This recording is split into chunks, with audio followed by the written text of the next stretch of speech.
Good evening, everybody, and welcome back to the Talos Principle 2. And we are now in the Lost Marshes, the third section of the Northern Reaches.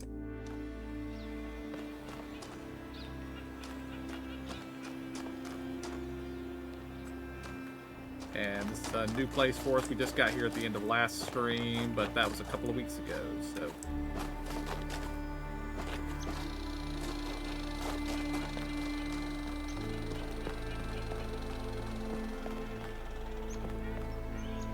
First thing we're going to do is go around looking for question mark. As y'all know, I like the lore. That looks like a Prometheus. So he's got a sprite somewhere. We'll need to follow back here.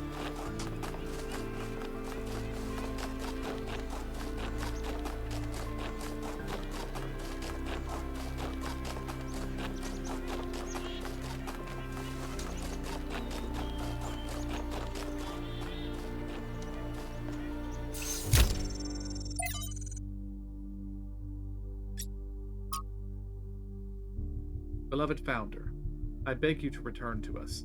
We cannot achieve the goal without you. You were the one who defied Elohim, who overcame the trials of the simulation. What are we before that? How can we possibly find a path that will not lead to the mistakes of the past? You are our sole link to the wisdom of the progenitor. 5358. Without you, we are lost. Praised be your name. Yarnith, 640. Excerpt from What's Wrong with the World by J.K. Chesterton.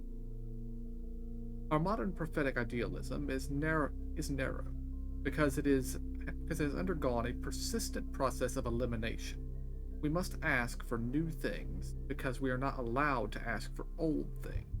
The whole position is based on this idea that we have got all the good that can be got out of the ideas of the past, but we have not got all the good out of them. Perhaps at this moment, not any of the good. And the need here is a need of a complete freedom for restoration as well as revolution. 5358. There's one metaphor of which the moderns are very fond. They are always saying, "Can't put the clock back." The simple and obvious answer is, you can. A clock, being a piece of human construction, can be restored by the human finger to any figure or hour. In the same way, society, being a piece of human construction, can be reconstructed upon any plan that has ever existed. You can indeed turn the clock back, but if it stops ticking, dead.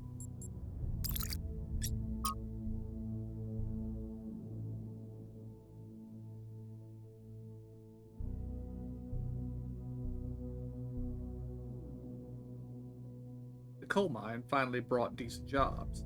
It lifted us up from poverty, made us proud. We weren't just ordinary workers. We were the lords of the underworld, and with our skills we kept the whole country alive. The mine also brought the black lung, gruesome injuries, and death. And when it went away, it brought the collapse of our entire society. As for the plant, I know it brought electricity and even more jobs, and I know what a difference that made in people's lives. I also know that when we used to go out and play, there were black flakes in the snow. Why didn't they just switch to safer technology once they realized coal was dangerous? They didn't always have a choice. Sometimes coal was all they had, or were allowed to have, and the alternative was poverty. At other times, they wanted to switch, but there were powerful interests that prevented change. We can't blame people for the world they were born.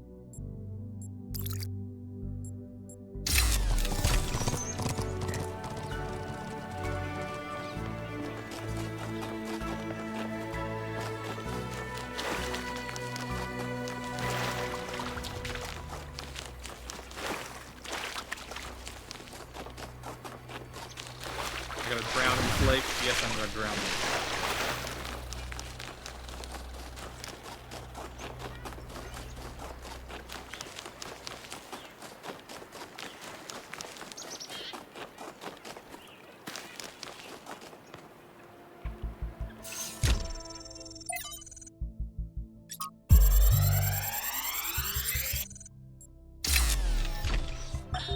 You may wonder why I insist on these unsanctioned, unplanned expeditions. Some think it is because I hate civilization and prefer to lose myself in nature. This is precisely the opposite of the truth. It is because I love New Jerusalem that I have to leave. Because it is only when I am here that I fully appreciate what the city means. And also because I believe that if I stayed at home, I would one day be ethically compelled to commit acts of violence against those who, in their arrogance, imagine that humans should live in harmony with the chaos that surrounds us.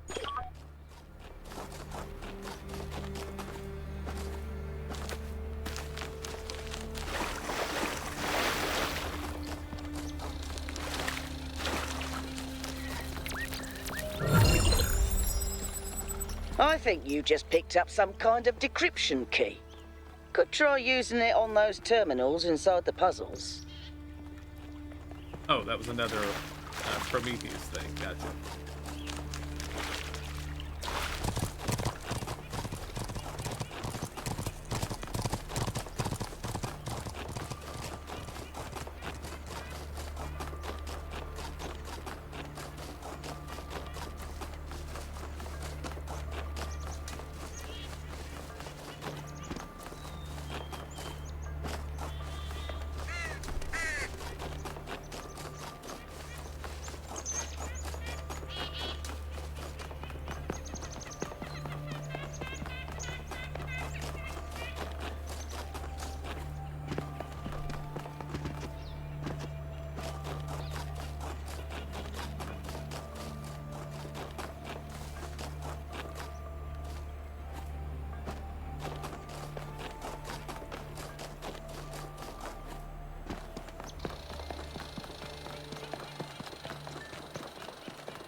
That one inside the puzzle? No.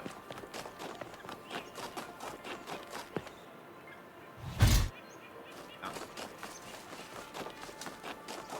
I feel like I've missed, or I ran past a question mark, but we're gonna keep eliminating them and eventually we will get them all.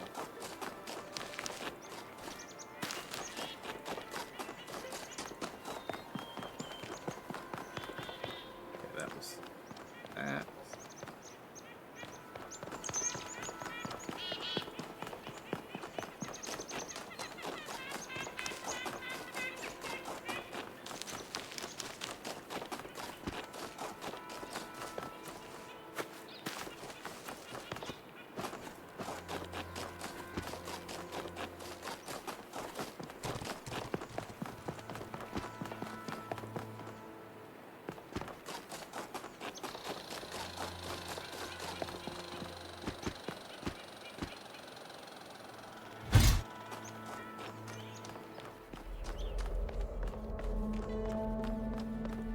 This one's been through some stuff.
But what we suffer from today is humility in the wrong place. Modesty has moved from the organ of ambition. Modesty has settled upon the organ of conviction, where it was and where it was never meant to be. A man was meant to be doubtful about himself, but undoubting about the truth. This has been exactly reversed.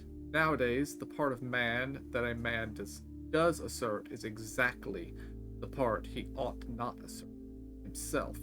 The part he doubts is exactly the part he ought not to doubt, the divine reason.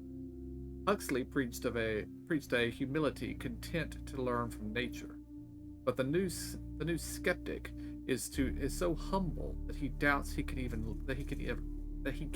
learn. Thus, we should be wrong if we had said hastily that there is no humility typical of our time. The truth is that there is real humility typical of our time, but it so happens that it is practically a more poisonous humility than the wildest frustrations of the aesthetic. The old humility was a spur that prevented man from stopping, not a nail in his boot that prevented him going on.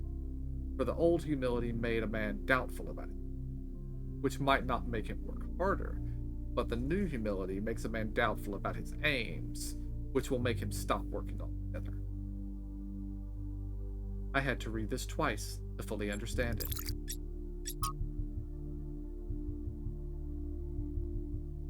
It's incredible. There's an entire submerged town just off the coast, surprisingly well preserved. Sailing over it, I finally understood what the ancients meant by eerie. I obviously couldn't have the kind of psychological response they did, but I think the mental response was pretty close. A contradictory response, part melancholy, part fascination. It's strange how tragedy and destruction make the beauty of civilization more obvious. Miranda. P.S. A deer got into the maintenance area and made a huge mess. Sorry, I'll clean it. P.S. I may have been feeding it.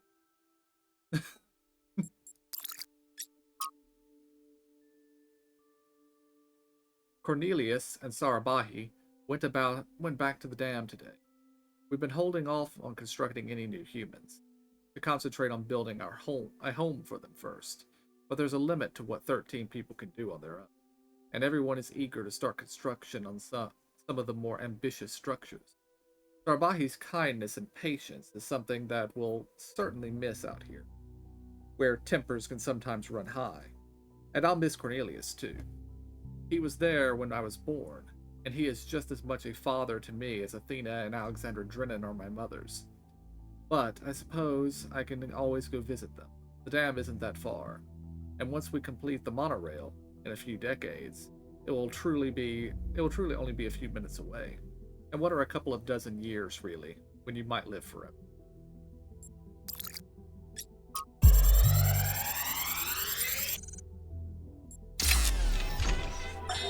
Something I really like about Alex, one of the reasons why I'm here doing this, is that she's really humble. She has this incredibly positive view of humanity. She believes we can accomplish anything, but it's not about her. She doesn't think that she's smarter or better than anyone else. She just looks at us as a species, and even though she can see how small we are in the grand scheme of things, she thinks that we could conquer the stars and give meaning to the universe. Even now, even when none of us are going to live to see it. Isn't that awesome?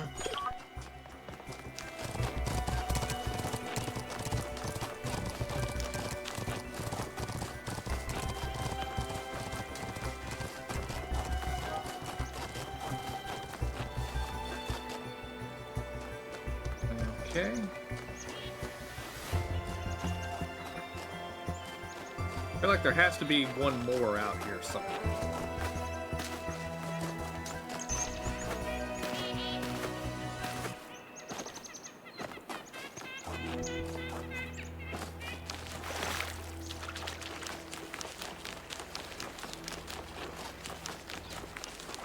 Come out and follow the coastline, see if there's anything else hidden.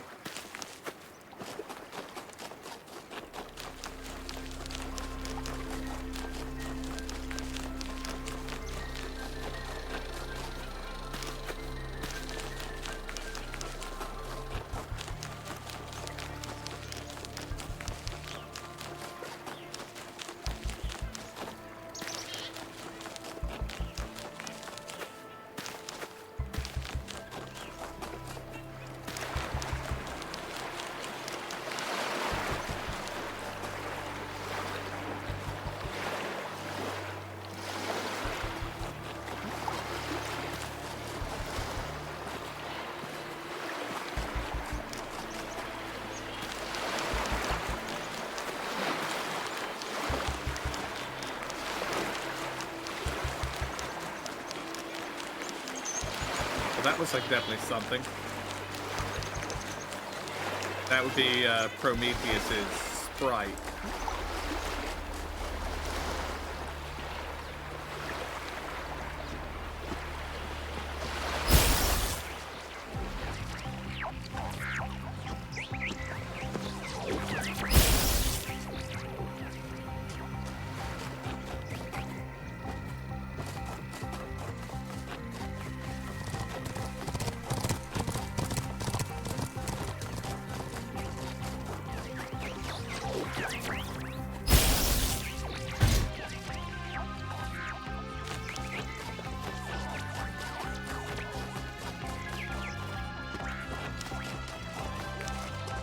Another flame up there.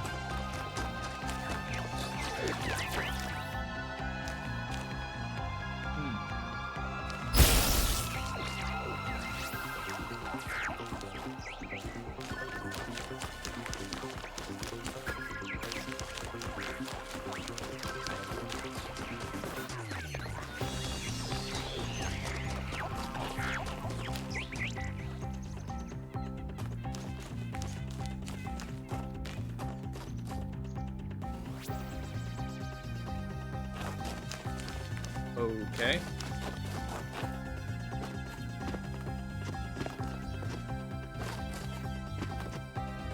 Not sure how I'm going to get up to that, but we'll see.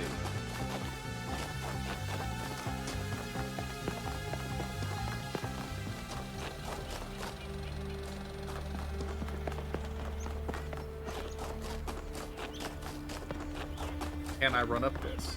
Yes, I can.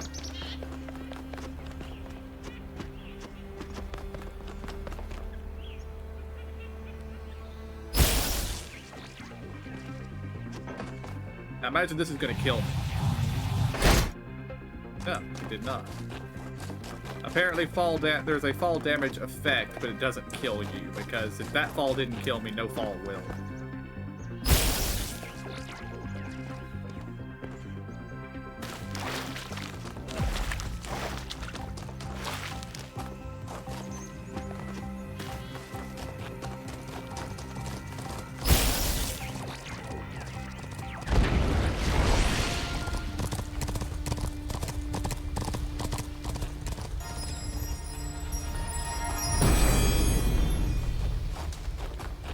Paradise cannot be found. It must be built.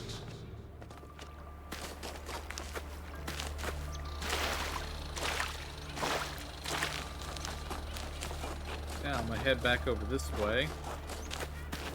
See if I can find it.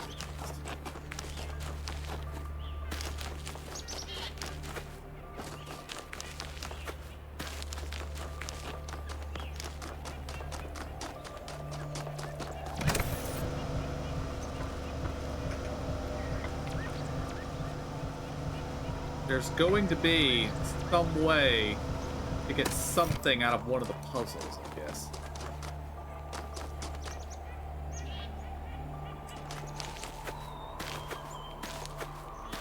But we're going to head back over the coast and continue our circuit around the island.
They should have done a better job of making these things waterproof.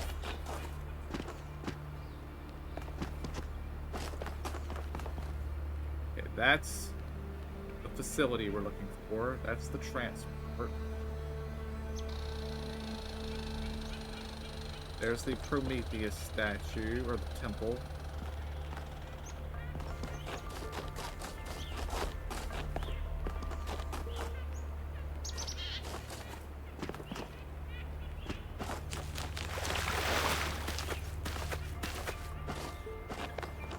Ah, there's another pressure bar, which I would assume is probably the other temple. Shrine, or whatever. It appears to be Pandora.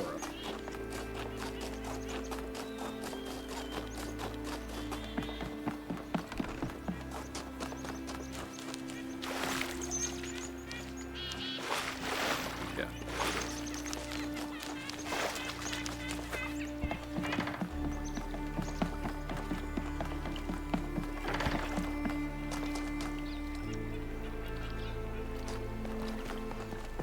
Alright, I guess we'll start with room 3. This is the wall.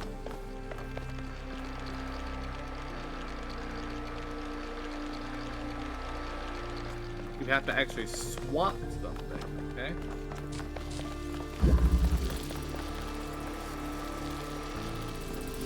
Like I actually have to pick this up. Swap. Could I do this? No, it does not maintain its connection.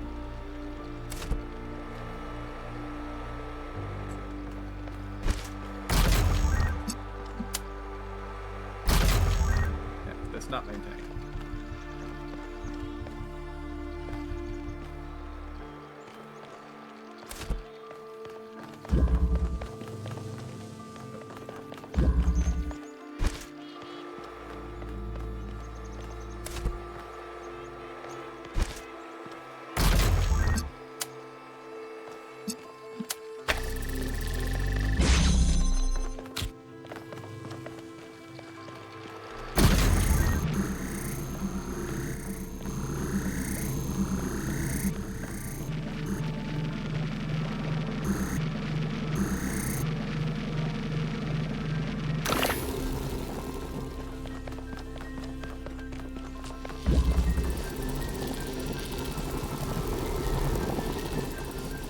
Okay, so we need jammer. Swap for bombs. We need to swap for beam. Set that back up. Gonna go over here. Swap the jammer and close that.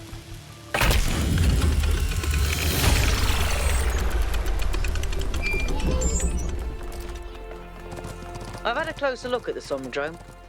It's based on the original prototype with some modifications. As usual, the data is a mess, but I strongly suspect there might be a functional version somewhere. I know some of you have heard stories about the answers this device might reveal, but please remember, that is not our main priority here. Keep an eye open for it, but focus on finding Athena.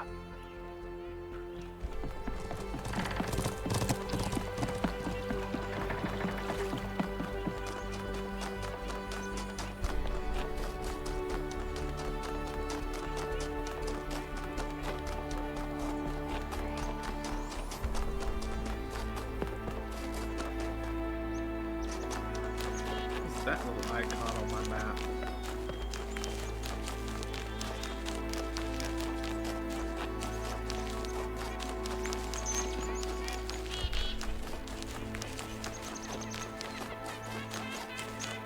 Oh, it's the lab.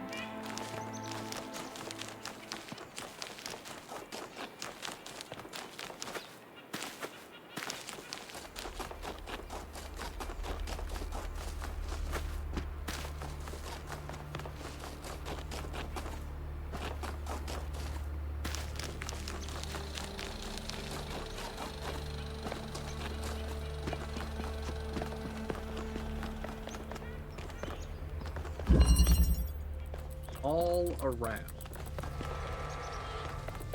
Okay.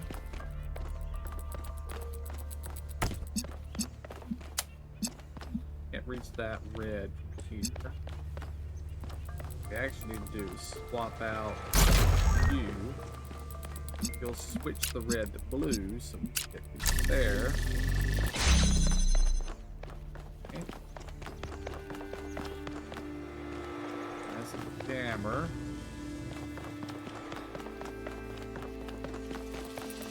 Red you, bring you in here. Get the jammer. Get that. This thing. Need to swap a thing. Okay. The question is what thing do I swap?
Oh.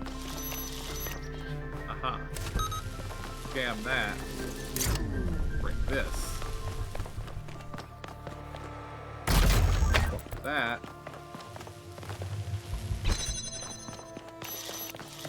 Get that.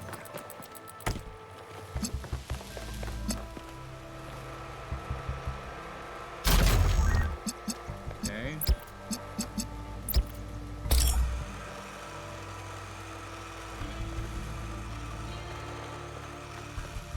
Need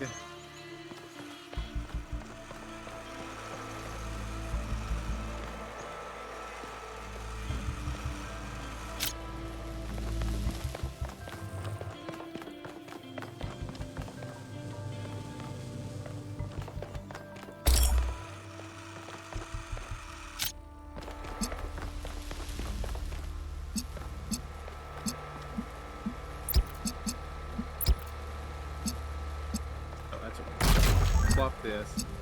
Red, go. I don't need the jammer. This thing.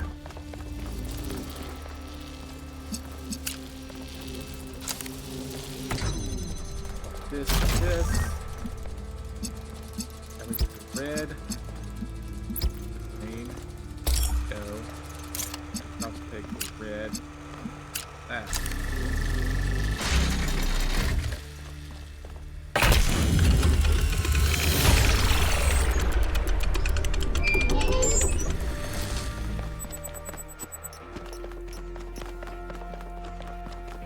Something is updated.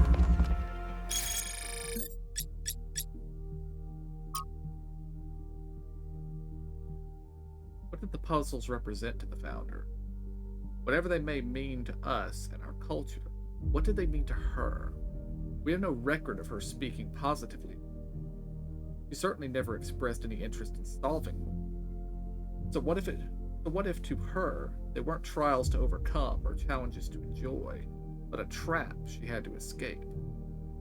Wasn't all she wanted at the end to stop solving puzzles and start living a free life in the real world?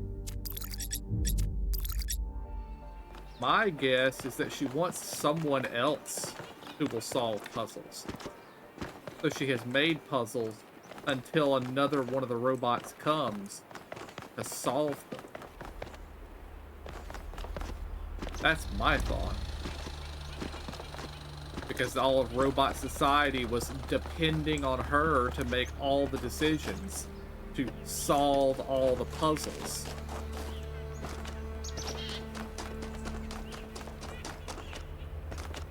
And make no decisions themselves.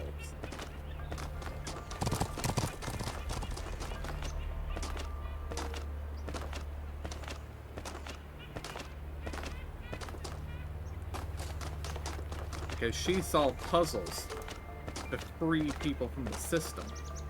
And now all that's occurred is that they have just established a new system. And are still doing exactly as they are told.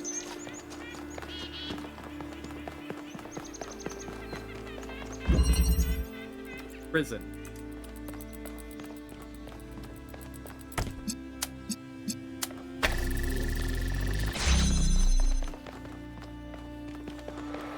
Box. We got a lot of boxes. Okay, we need a red beam over here.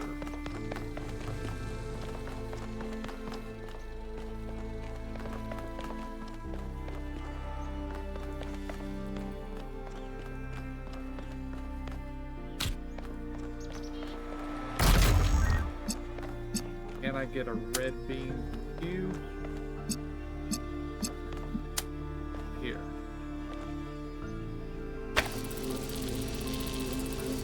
Like that. Let's walk you over here a little bit.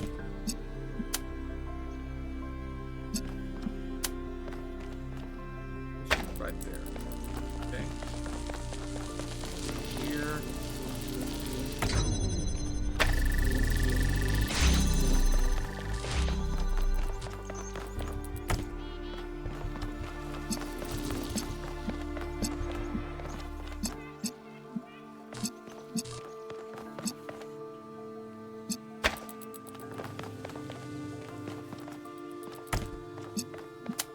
I just need a... We also need a blue beam.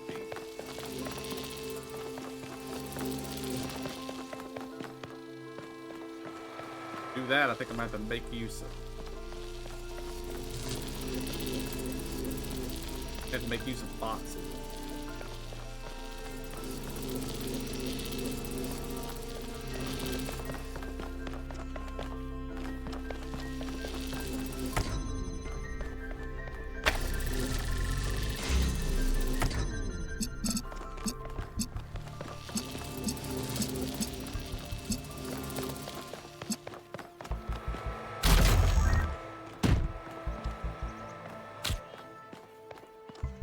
And over here where I can actually see the blue.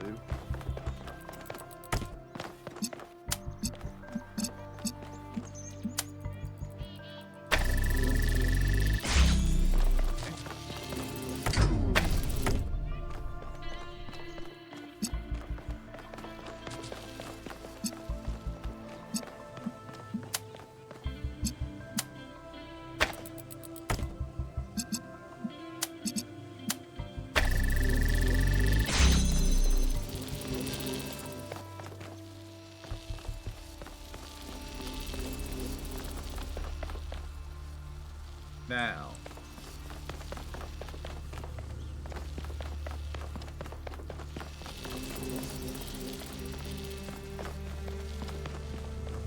How am I gonna get a blue beam over here?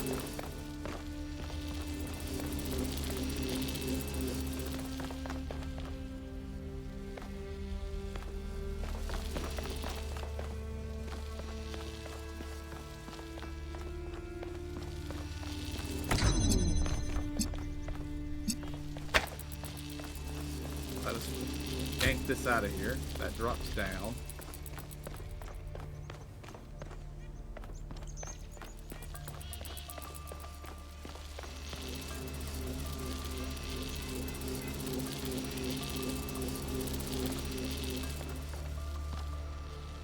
I feel like I actually need to get that closer. Okay. me for a moment.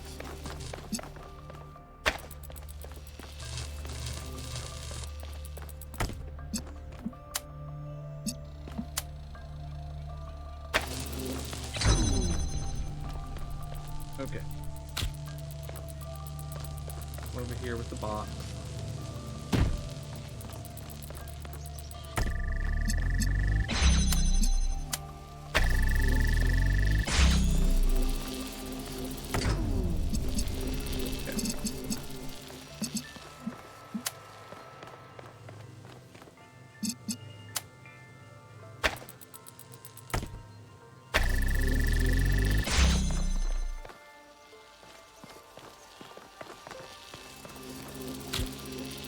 Okay, got that taken care of.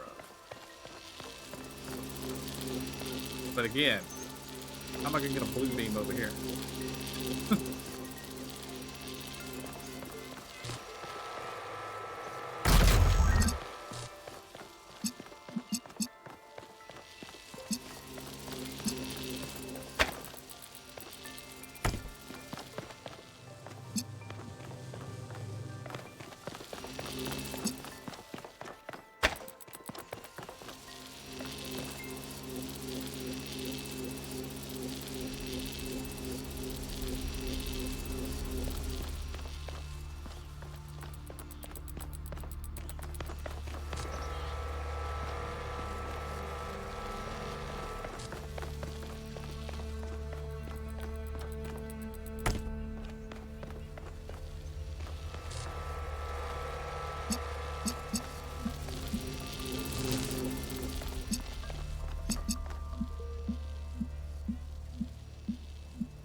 Another item in here I didn't see.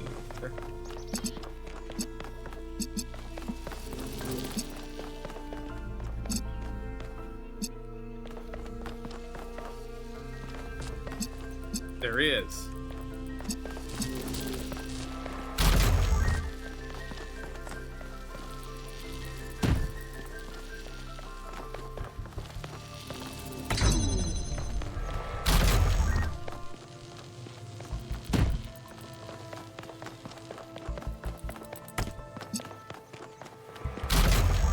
Now it all makes sense.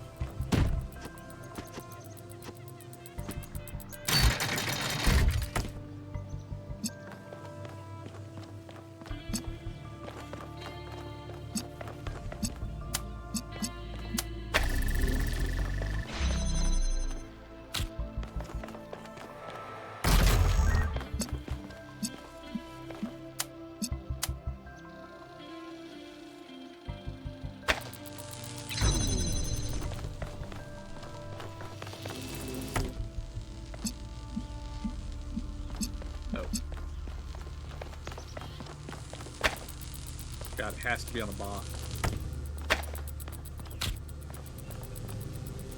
At least initially has to be on a bot.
I'm glad to see all those overloads haven't damaged your logic circuits.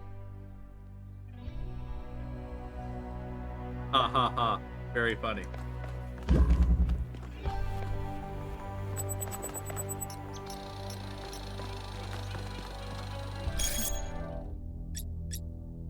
The Devil's Bargain. From Theophilus of Adana to Dr. Faustus, from Marlowe to Geth. There's a story that the ancients kept telling. A wise man tempted by the devil to sell his soul in exchange for knowledge, with terrible consequences. I've long wondered why they thought this story so important, and I'd be curious to hear what others think. The ancient writers knew that knowledge is dangerous and its pursuit often leads to tragedy. Knowledge is dangerous for those who want to hoard power. These stories are designed to keep ordinary people compliant. And yet in a lot of stories that I've read, the writer seems fascinated with the devil's side of the art.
Actually, a pretty good point. It's not just deliberate propaganda. Maybe that explains why I always find the beginnings of such stories fascinating, but the endings are always banal. If all that can ever happen is either tragedy or the restoration of normality,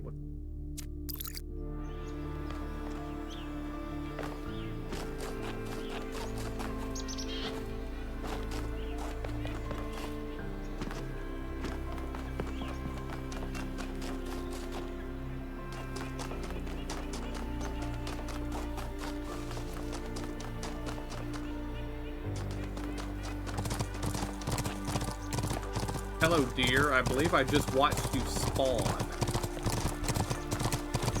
I run faster than you. That's interesting.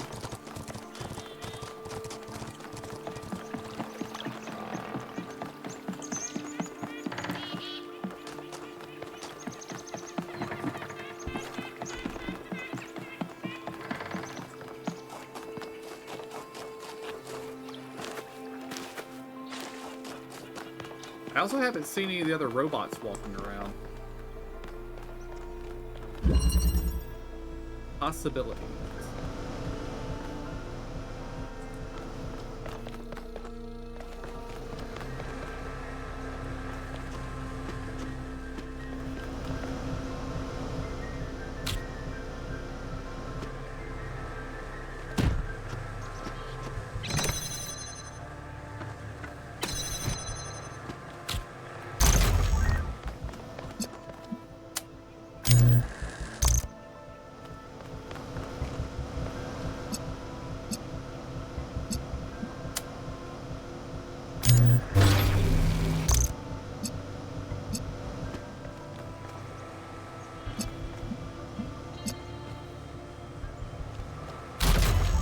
Okay, it maintains its charge.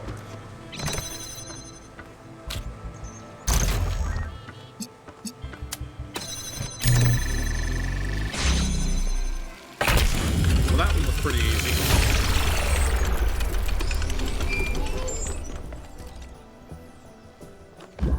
Wandering around these landscapes, solving puzzles. In a way, 1K's experience must be very similar to Athena's in the simulation. There's one difference, though. Athena was alone.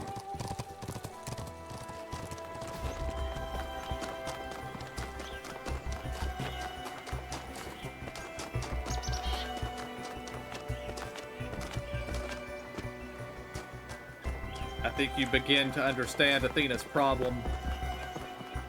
All these robots made, and she was still alone. Substitution.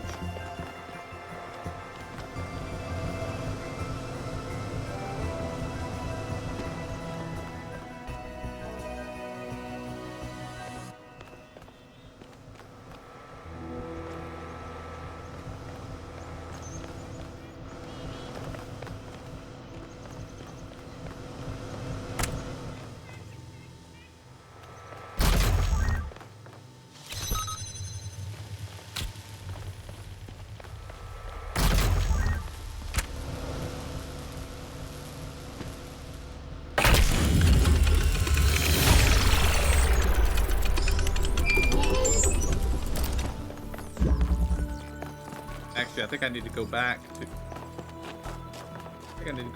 to... Well, no. I was thinking about the puzzle that had the green beam in it, but, yeah, that one, there was no way to get the beam up high. Maybe it doesn't matter.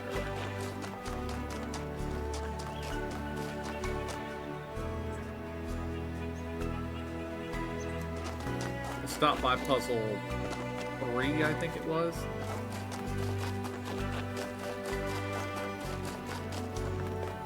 Possibly 4.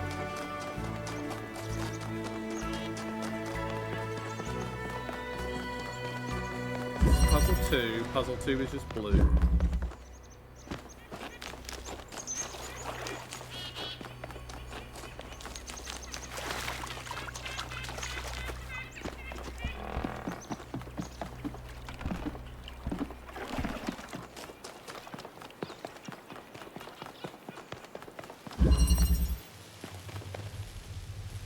Yep. 1, 3.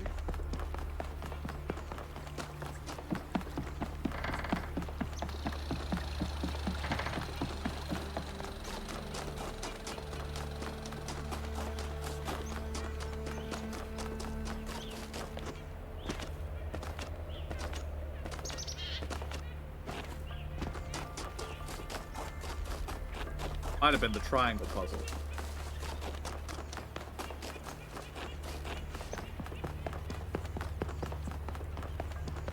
And it's high enough up on its own, but I don't think I can reach. Okay, there is no green in this one. It was public.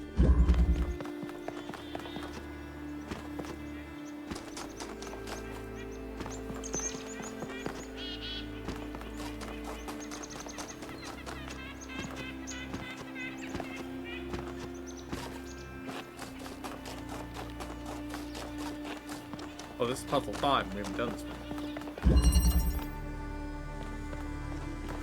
Twice.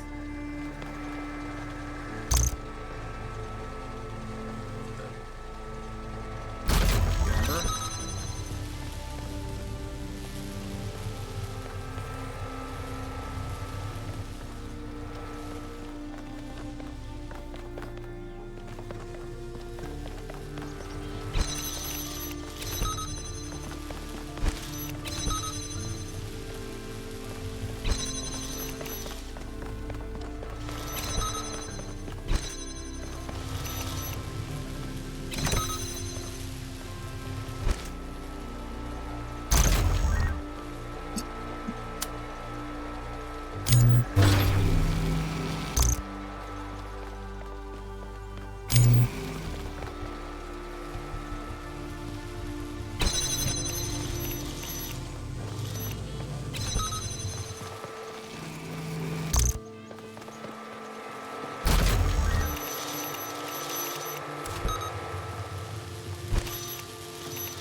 I'm gonna need an inverter.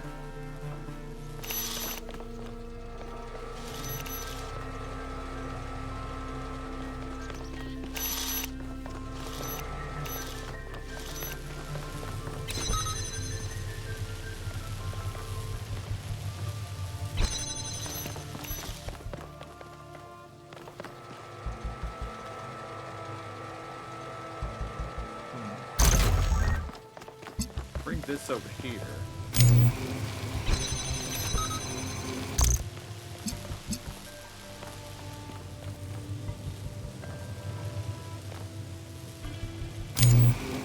That doesn't do me any whole lot of good, because I still need an inverter.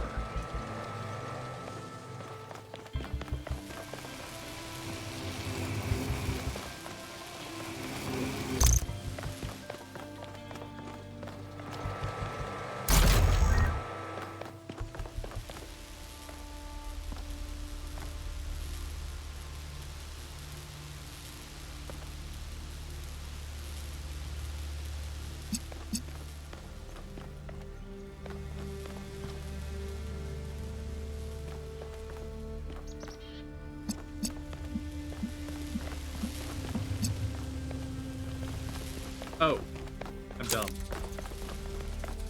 I see exactly what to do.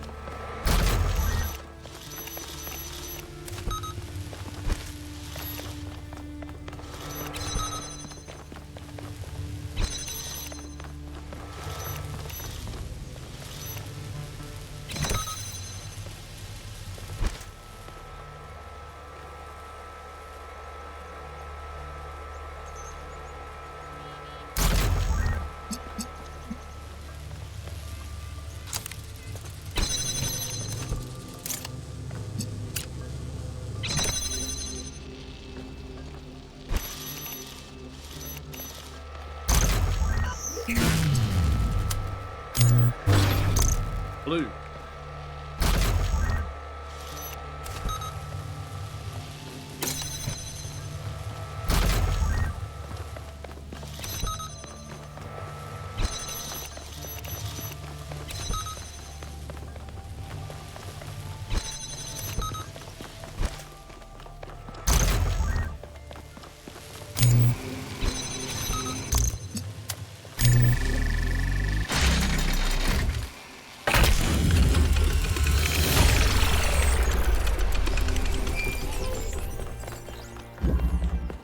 I often think about how many cities there are out there under the ocean. Cities where people lived for thousands of years. Cities with their own history, their own culture. All of it lost under the waves. If they'd been less greedy, they could have kept all that. I don't think we can pass moral judgment on an entire species based on the decisions of a handful of leaders. But I do think they made a mistake. They stopped caring about what they built. They stopped seeing the romance of civilization.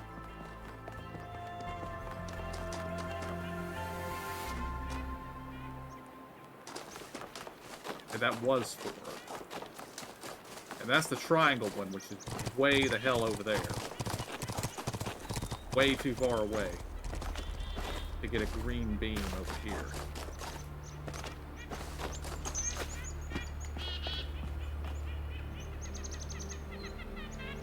Ah.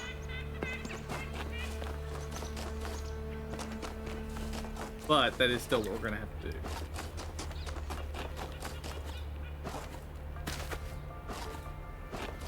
There must be a column somewhere with a reflector on it.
But maybe it's not this one.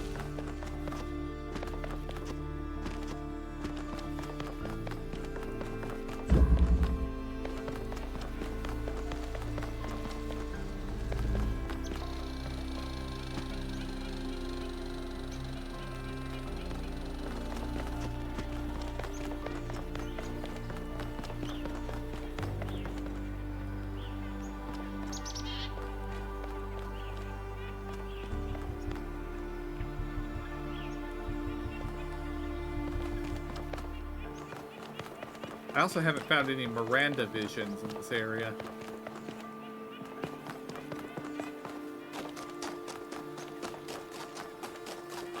Oh, well, we will continue for now, see if we can find another puzzle with a green beam in it.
Up and down.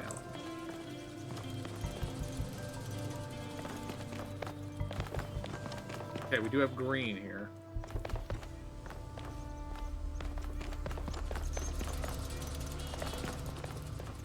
I'm interested. What do you get out of an inverter when you put green in?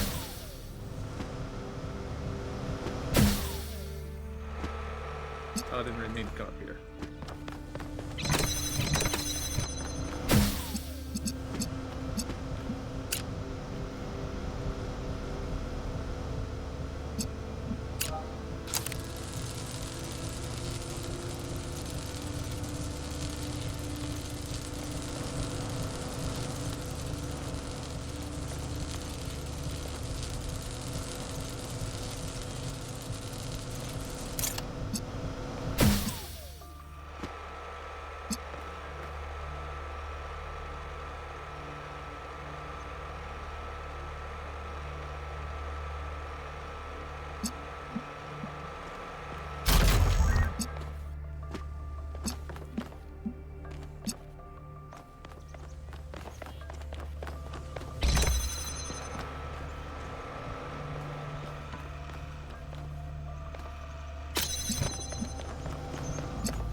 That's a spot where it can see.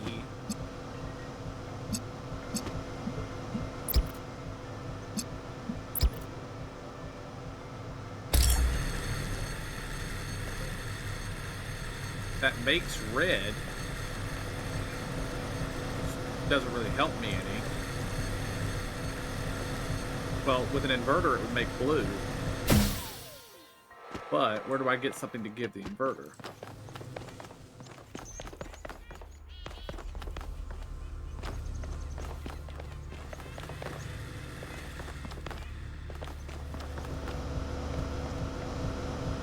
We take the fan away.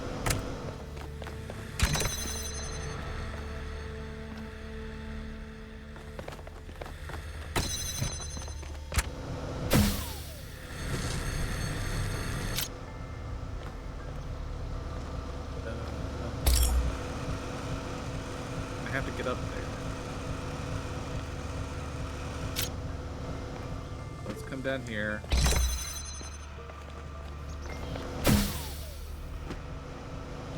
Let's grab this.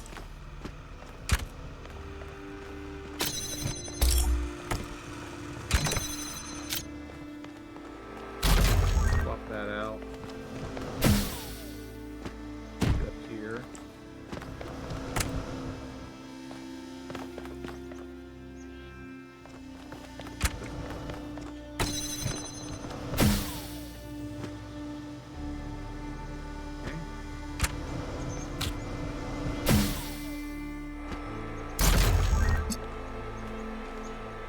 What it's going to need to do is just link to the blue. That right there. Right? No. Come down here. Link to the blue. I guess it's right there. Now we don't need to go up top anymore. Take this fan.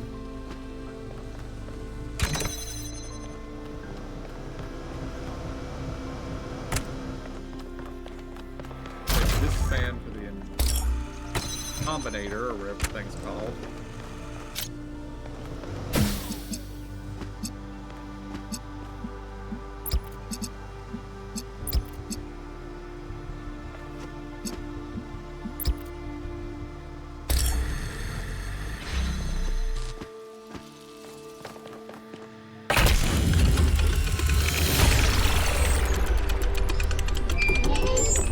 Got that powered.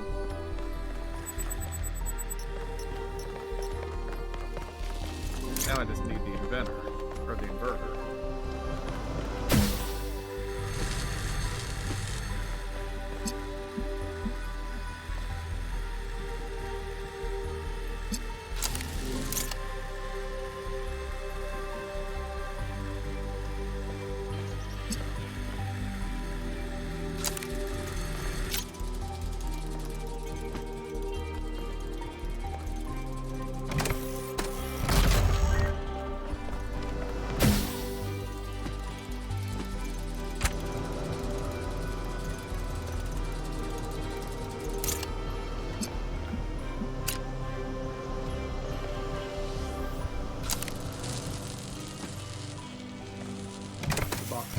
Oh, it's up the top. I just have the box? No. I don't need... Oh, that thing. I had to trade for that.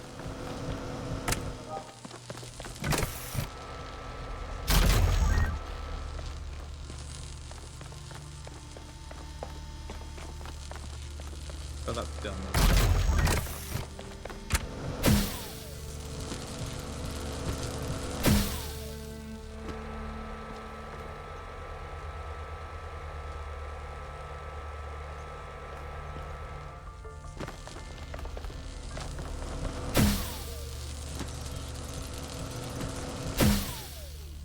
I didn't actually mean to get up there.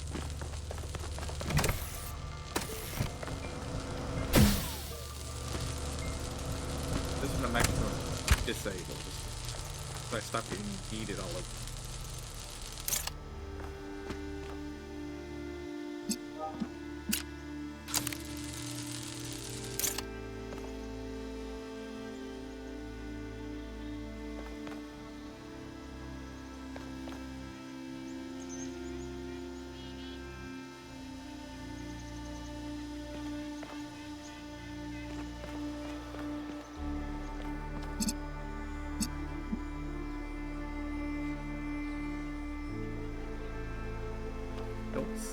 anything to connect this.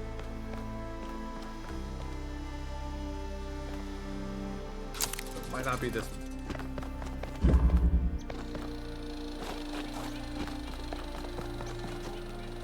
Move on to 7.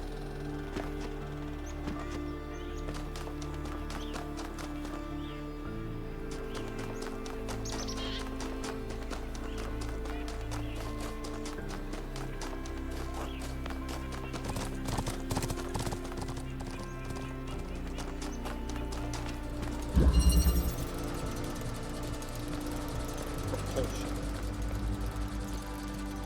Okay.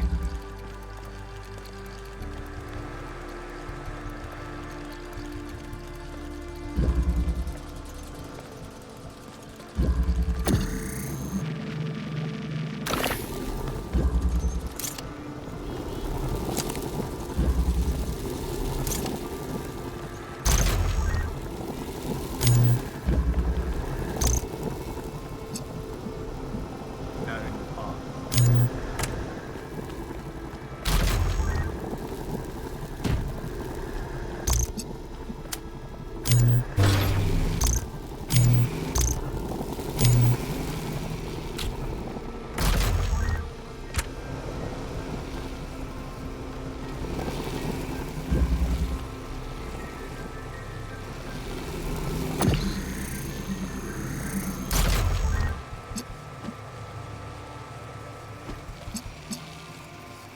We need box.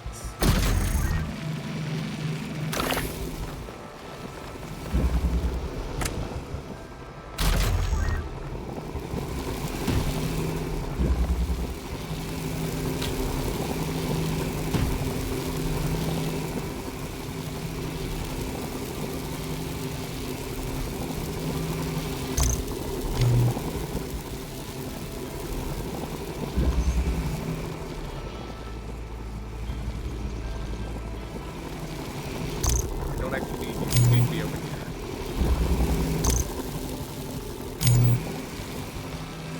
Now I need.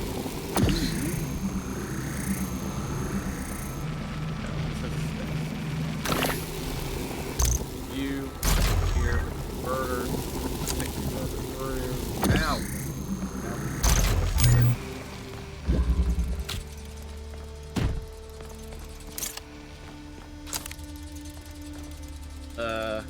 Need that fan back.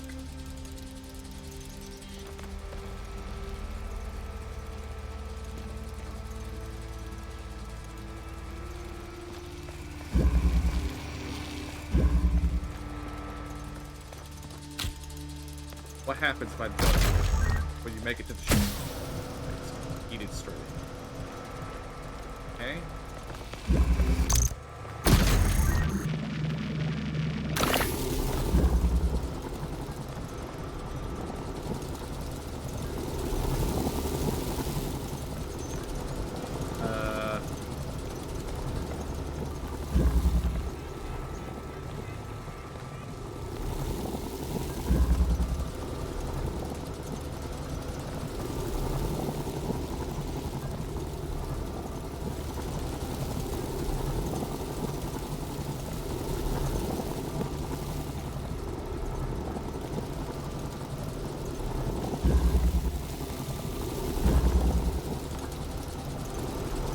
I need the box, and I need this, and that at the same time.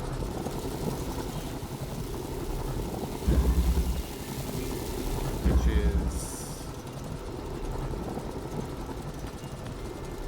difficult, to say the least. Wait, big dumb. Take this myself. I don't need the box. Bam, we win. I'm overthinking. Every one of these clouds seems to contain exactly the same amount of energy.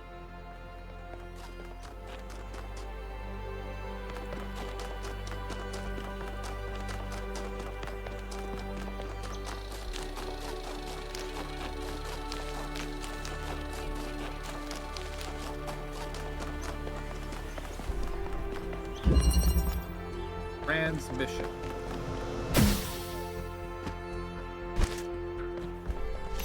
Okay.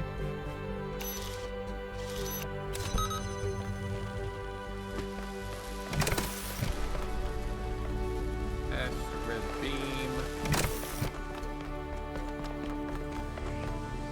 Oh, hello.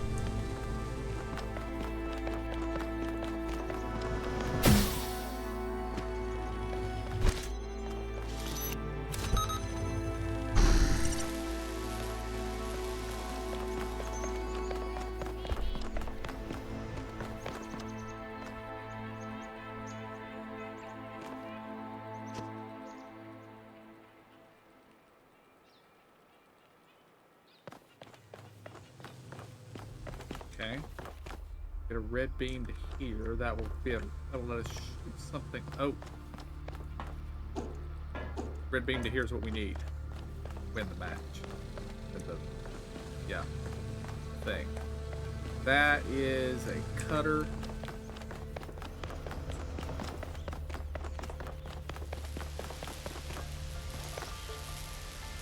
Jammer up there. I'm out of here, so I don't need the jammer.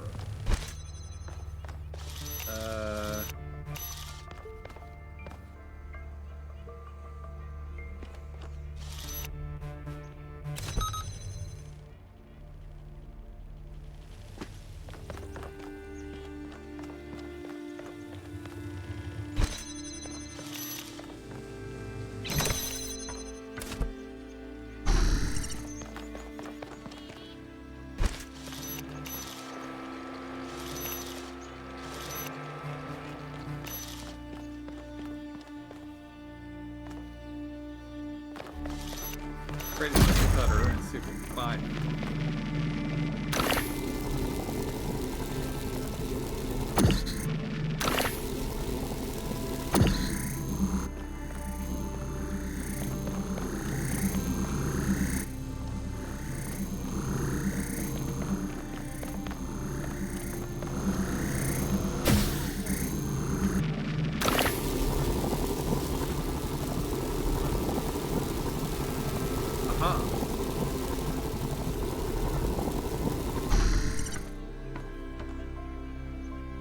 Now the question is, how do I get him another tool?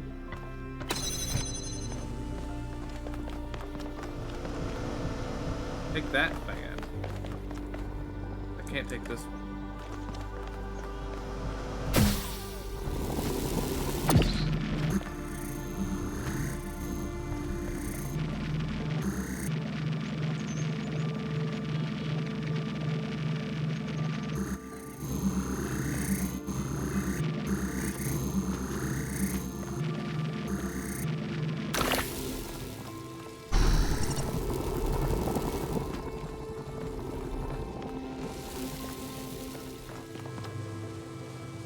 Jammer, which doesn't help us any.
Oh, I think I get it. I think I get it.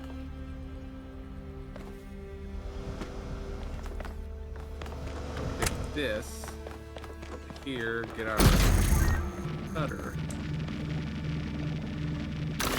Drop that down there. This back up. Get our fan back.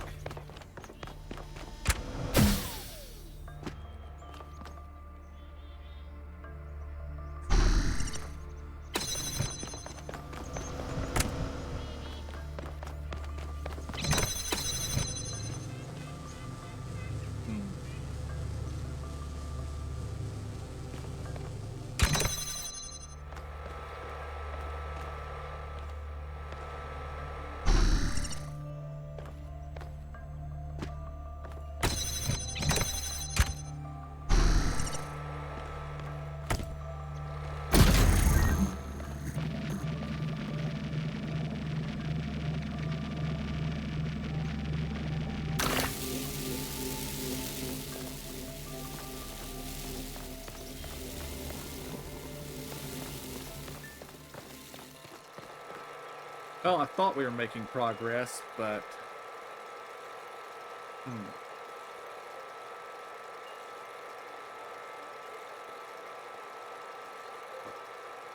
I think I see something.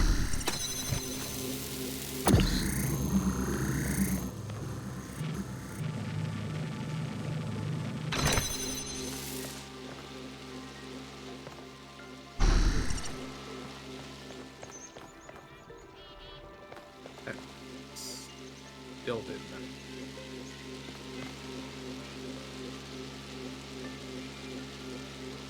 Oh.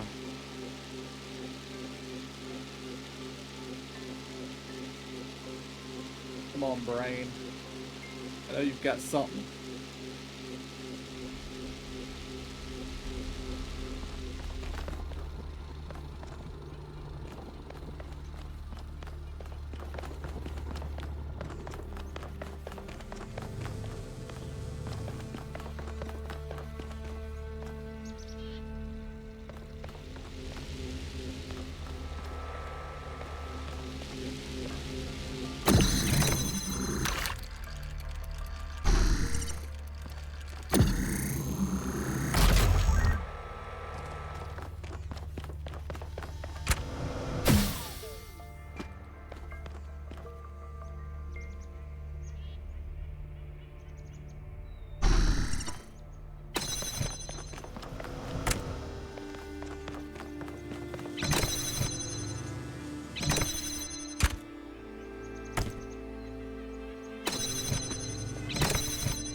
I think I've realized the mistake I made.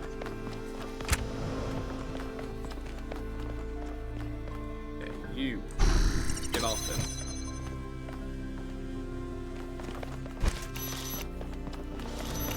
Now we can come up here.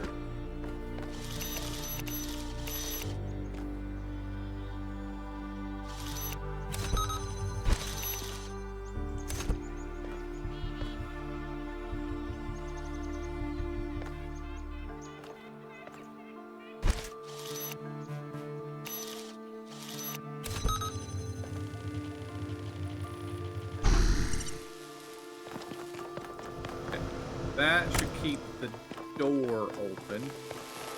I take this. Put it right there. Take control, grab this, down we go. Beam. Back down here. You can sit right there. That. Go.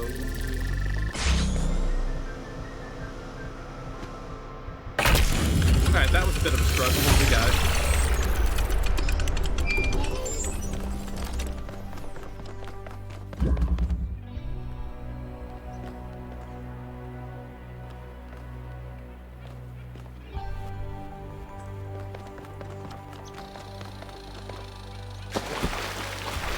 Ooh, we got a Miranda Athena.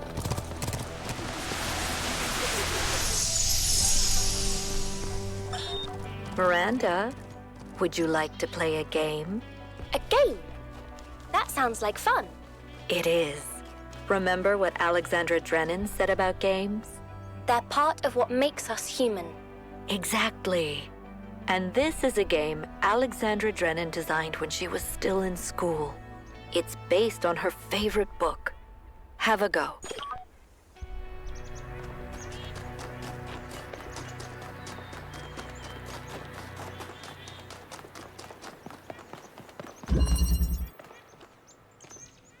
Elegance. Okay. Can you jam these things? No, you cannot.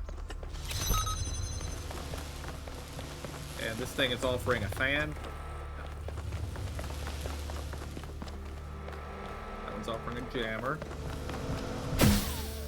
We have a fan thing here, but we cannot remove the fan from it.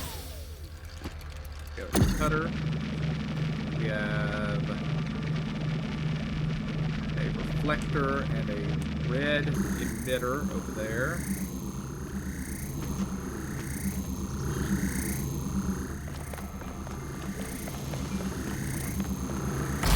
Get our fan. Jammer. Jam the door. Get our other jammer. Through. Fan. Fan.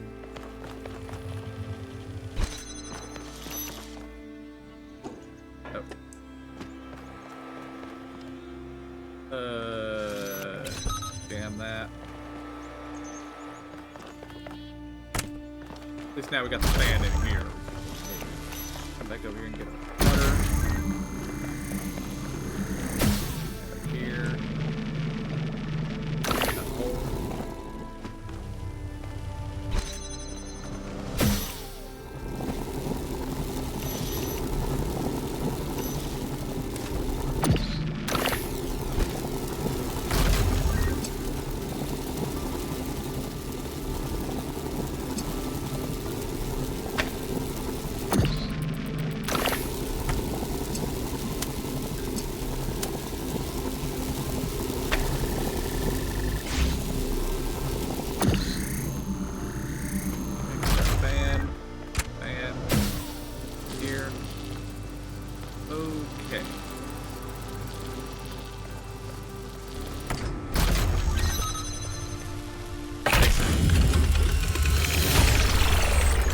No green in here.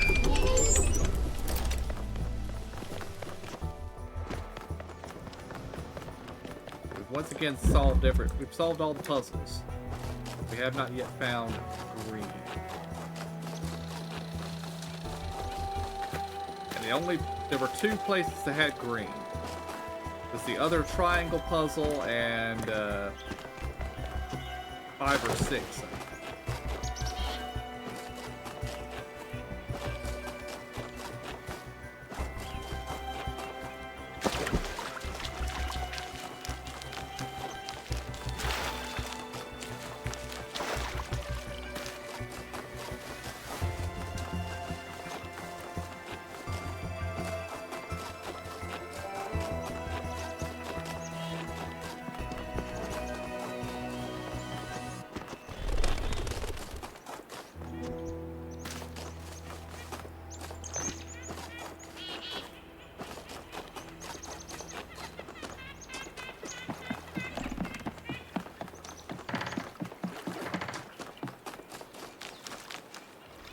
There's where it comes from.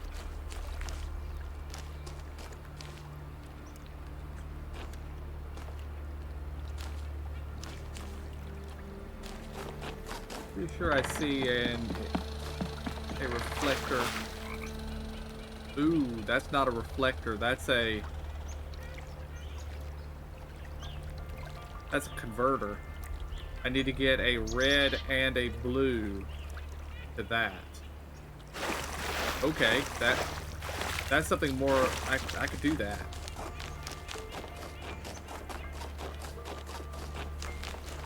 I think.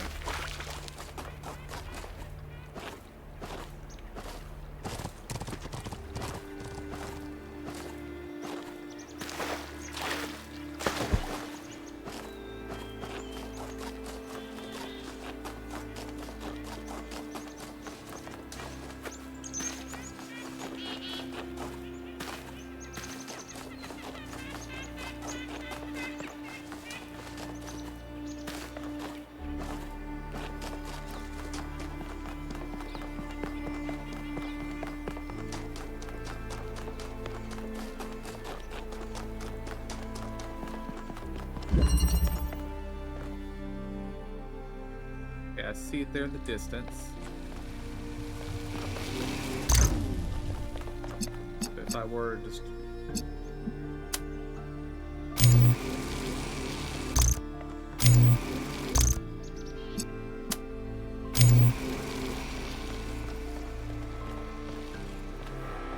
Okay.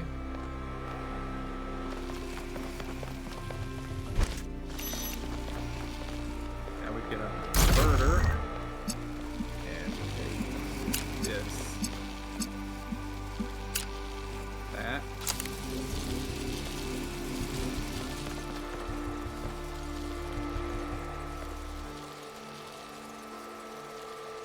Now making green. Is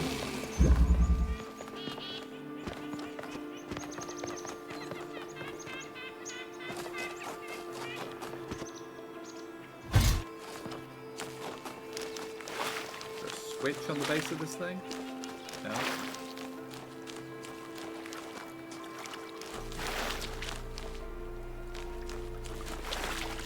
How might I get up there to link it to something?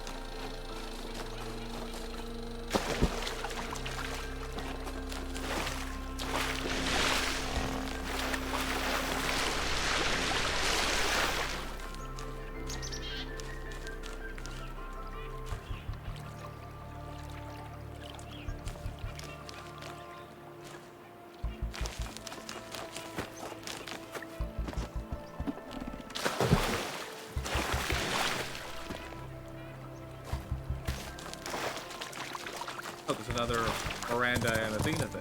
Good. I don't know how I missed that one.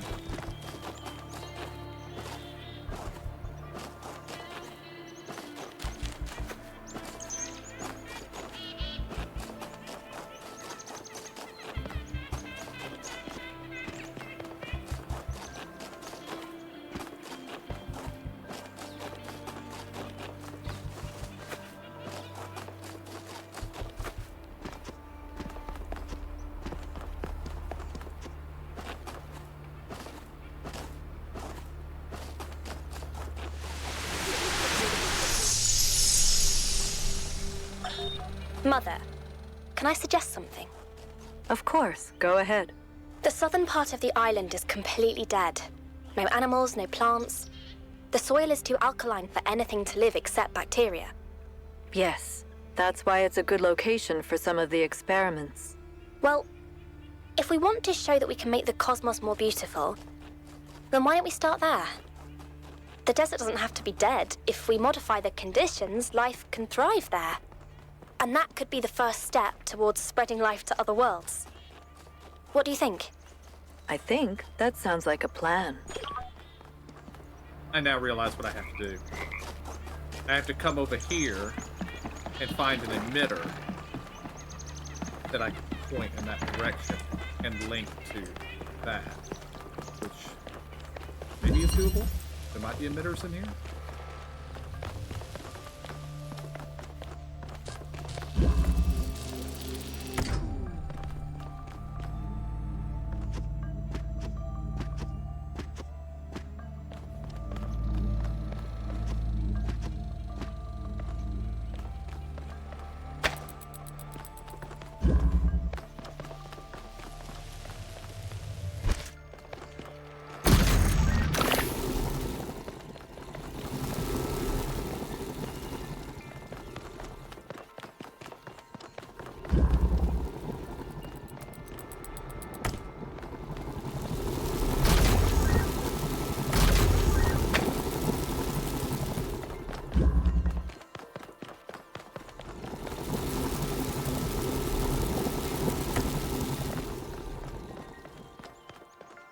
Okay.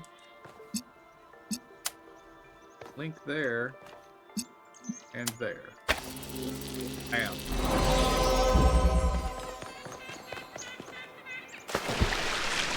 Okay, that took me a minute, but we got it. Horses are broken, not taught. That is the way of humankind.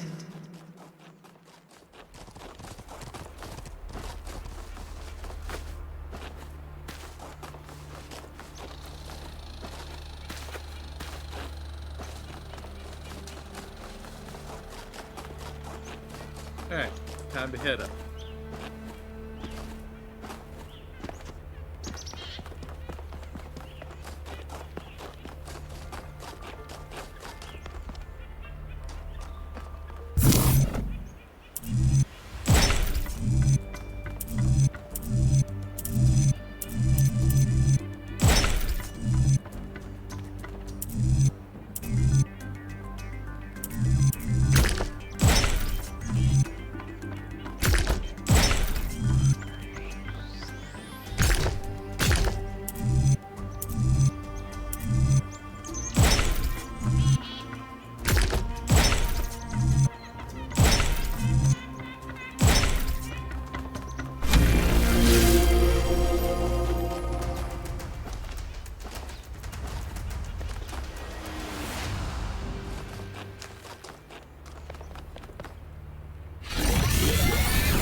Hear me, friend, and heed my words. Beware Pandora. She is nothing but fear and despair, and she will do anything to prevent you from reaching the flame. It is she who disrupted the trials of the Sphinx, and who bound me in the...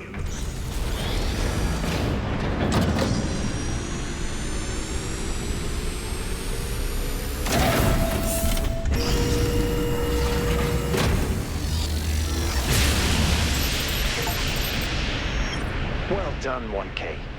Looks like our hypothesis was correct. The megastructure is opening again. Everyone come to the VTOL, please. It's time to find Athena. What about Pandora? She seems capable of displacing or controlling the other entities. We should be careful, but we can't let such a vague threat paralyze us. Just keep your eyes open.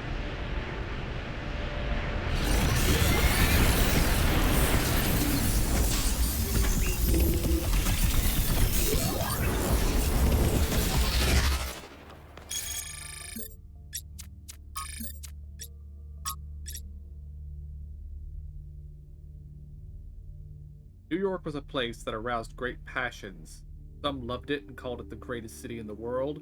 Others hated it and called it an ugly cesspit full of rude snobs. I don't know where the truth lies, but I know it was a place full of life. There was always something new going on, people rushing about, excitement in the air. It must have been an overwhelming sensation to stand in the canyons formed by those great skyscrapers, in a crowd of people feeling history happening all around you.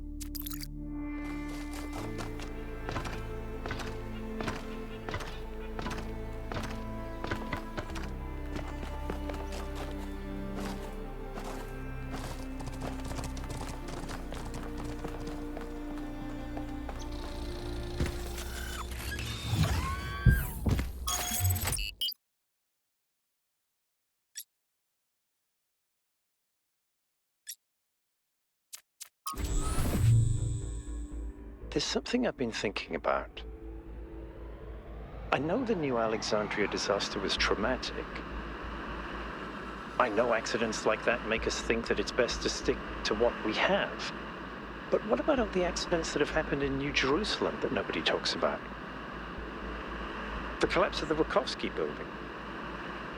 The Calvin Street explosion. The derailment that almost killed Benaroya and Canada. All of those happened because we stopped investing enough resources in our civilization. And if Melville hadn't been put in charge of city maintenance, this would still be happening. It will happen again, either way. With how little we have to work with, it's only a matter of time. You see, there may be a price for pursuing progress, but there's also a price for not pursuing.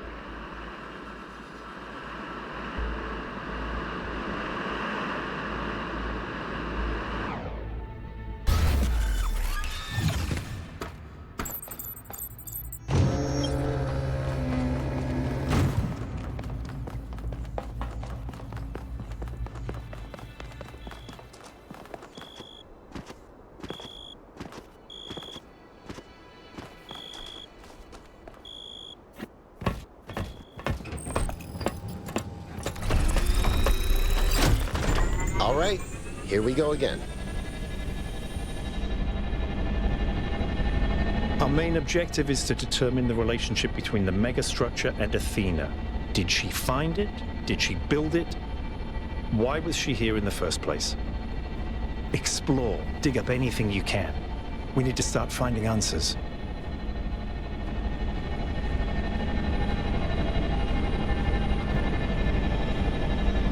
I can't imagine one person building all this. Don't forget about Miranda. There were at least 2 of them. I can't imagine 100 people building this.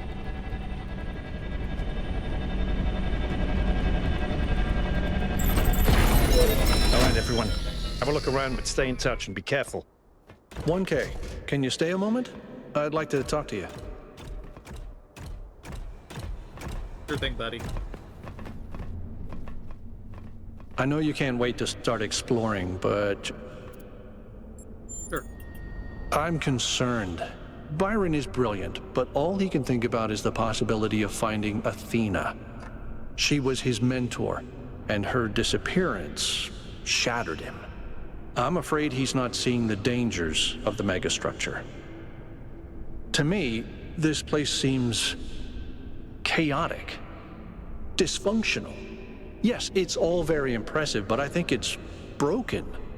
And what we're seeing is, it's nonsense, frankly. You've interacted with it more than anyone. What do you think?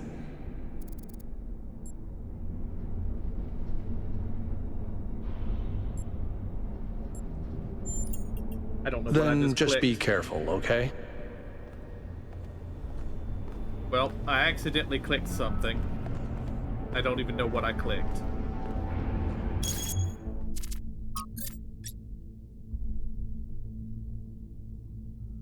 Okay, that's not what I was going to say, but that's an acceptable answer at least.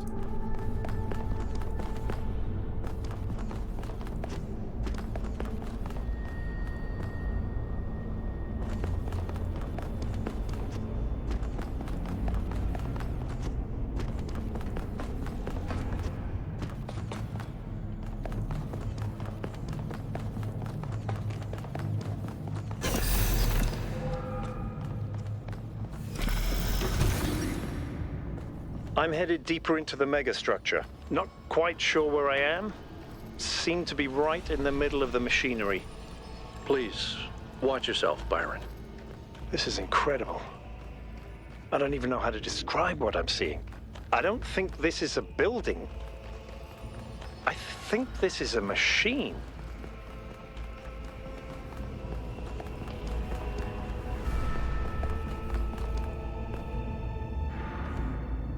That door does not open.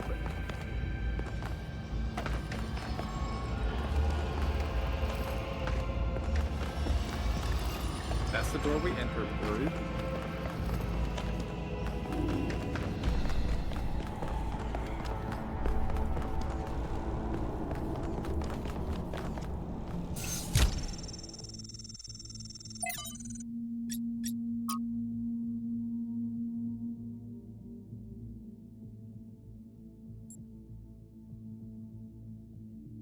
Noima.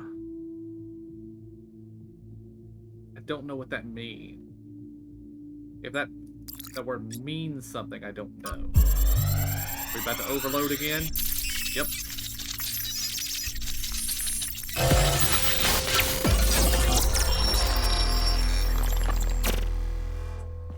Why don't you just tell people that they're wrong?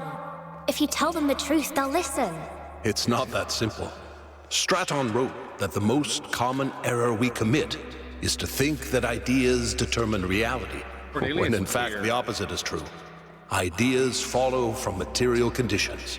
Belief systems are formed to explain and justify the way we live.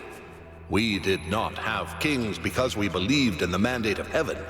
We believed in the mandate of heaven because we lived in monarchies. But we have free will.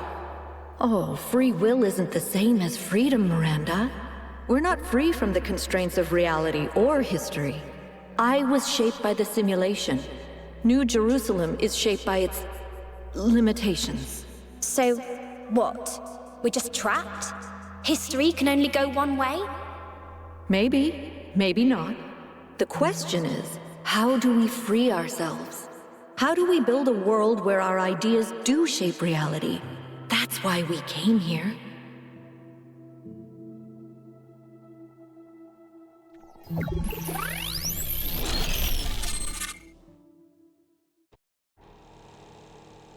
I knew it! Athena's here. She built this. That other voice, was that Cornelius? It definitely sounded like him. Come to think of it, he went on a research expedition around the time Athena vanished. He was gone for years. People thought he'd died. And all this time, he knew where she was? We should talk to him. We will, when we get back. But right now, we have to focus on finding Athena. We are so close. That door's still locked. I feel like this is a call Cornelius right the hell now and ask him. I mean, we have this always online social network that we have running. Tell somebody to go over there and get him to tell you what's going on.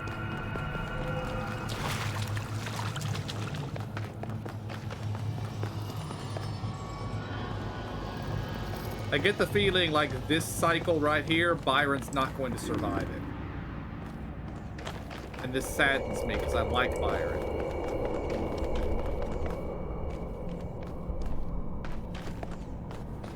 Whoa.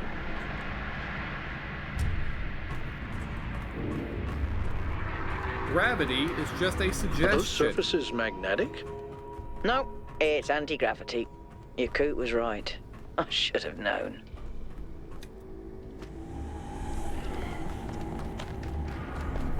Oh, that's gonna mess with my head. I'm over here. Hold on. I'll open that door for you.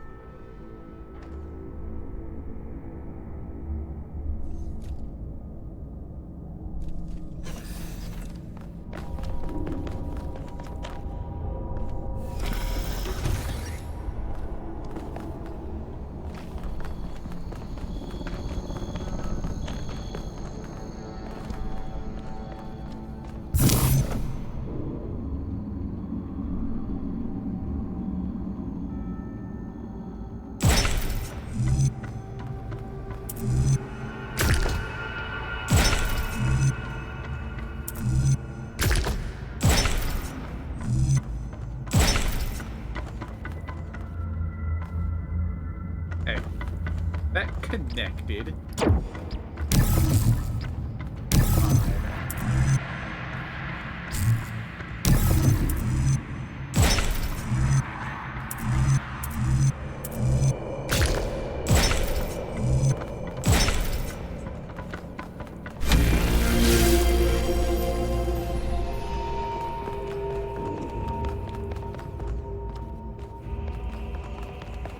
Same pattern as before.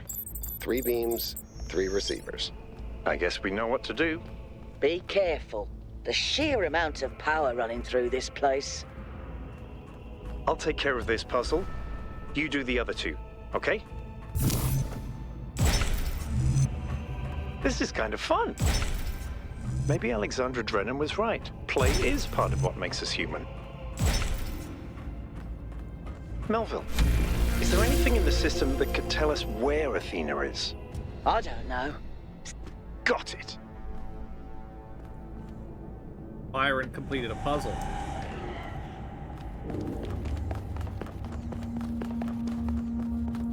Yeah, Byron's not making that of this.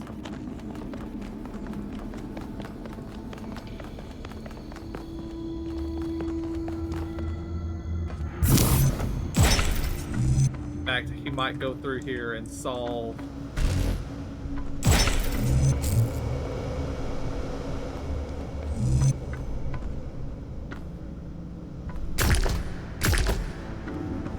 where are we trying to go with this one?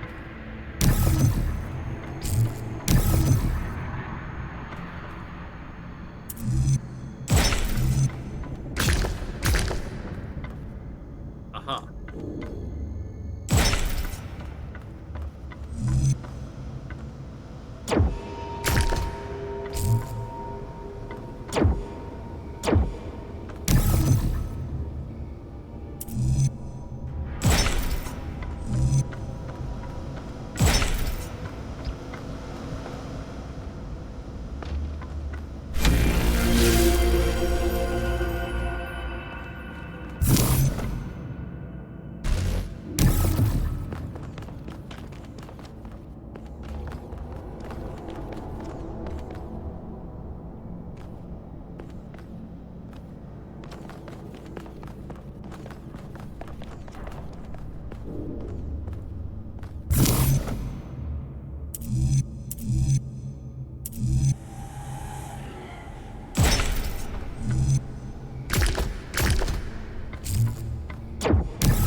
Way to go from here, or is this...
to alarm anyone, but I think the ground is shaking. According to the system, whole parts of the interior are moving around. Like it's rearranging itself. I think that's what happened last time. When I took the elevator, the platform where I got out just moved away.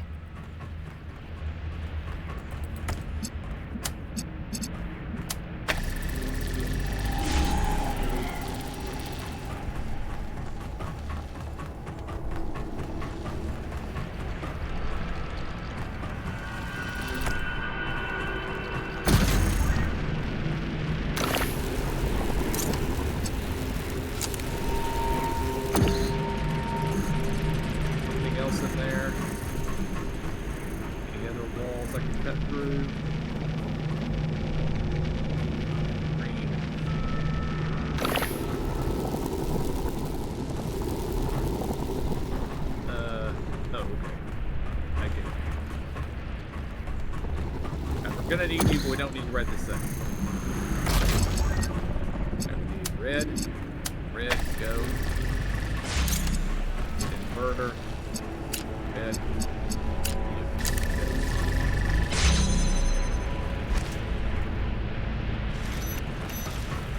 Jammer. That. Inverter.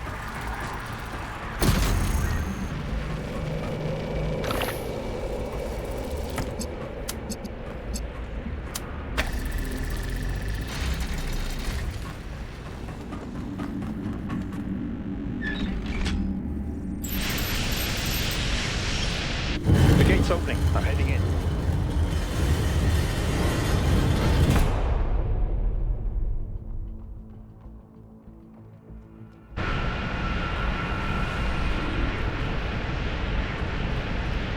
Now, last time they let me go in first because I'm both unofficially expendable and also I'd earned it.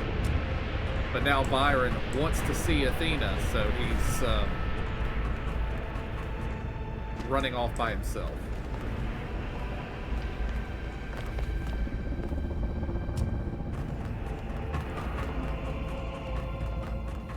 And unlike me, he don't have plot armor.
This is fascinating. They were both here, Athena and Cornelius. They had a plan. I found a file that...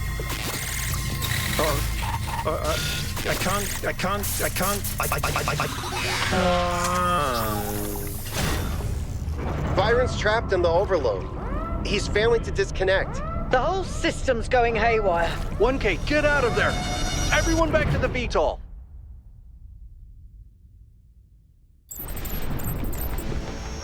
We have to go. Now, 1K, get moving! We can't just leave Byron behind. Yakut, we have no idea where he is or what's happening to him. But right now, if we stay here, we could all die. The system's going completely bananas. Energy spikes everywhere. We'll come back for Byron, I promise.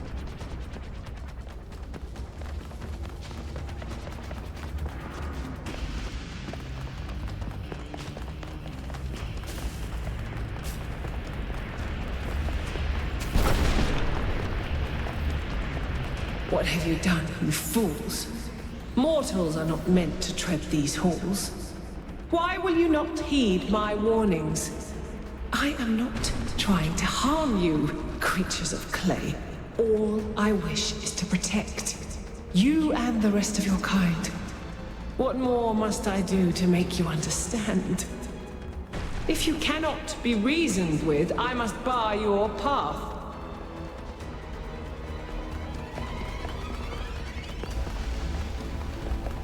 Move, 1K, move!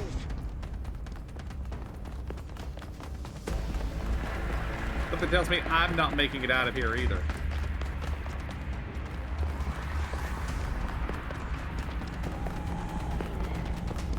We're going to return to New Jerusalem and have a word with Cornelius after this, if I do make it out. These energy emissions are messing with the VTOL systems. Okay, I think I've got it working. Get here quickly, 1K. I'm running as fast as my robot legs can carry me.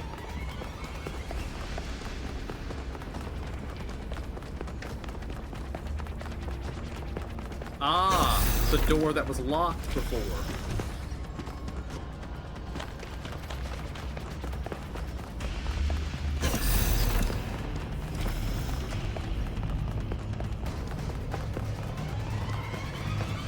Come on, get in! Well, Get us out of here, Yakut.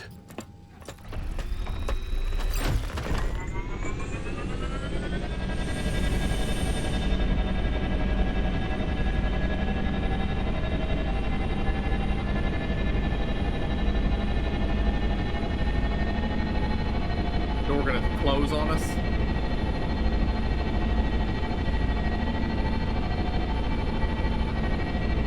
Okay, we're out. Now what? Looks like the southern sites are active. The readings are strangely jumbled, though. Should I set us down? Yes, but just to drop off Melville. What? We're going back to New Jerusalem. This situation has gotten out of control. We need to regroup. Rushing in blindly isn't going to save Byron. But we also need someone to stay here and keep an eye on things. Melville, that's you. All right. I'll see if I can make any sense of these systems while you're gone. Just keep a safe distance, okay? Will do. Good. Well, 1K, I guess it's time for you and me to take a nap.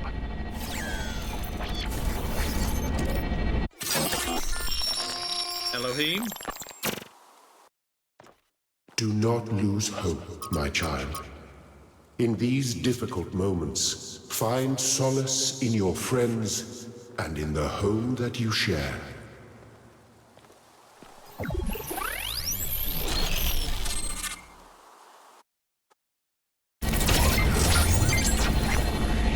Here we are. Got an update from Melville.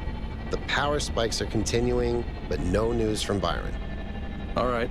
Thank you, Yakut. You get the VTOL ready for the next trip. I'll talk to the mayor. 1K, please head over to the Museum of the Simulation and talk to Cornelius. Let's see what he has to say for himself.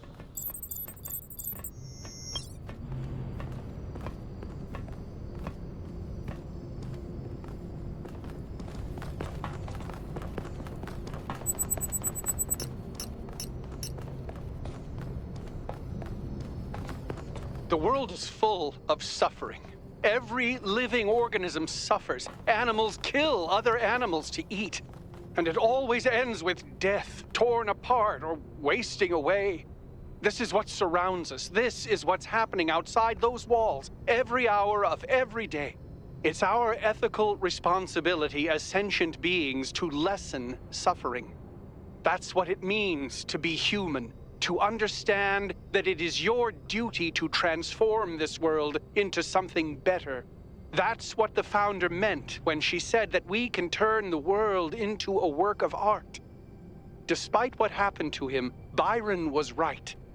We have to keep going. This is blasphemy. Byron was punished for failing the Founder's trials, and you want us to dig deeper? Just because you can't accept that suffering is natural and necessary?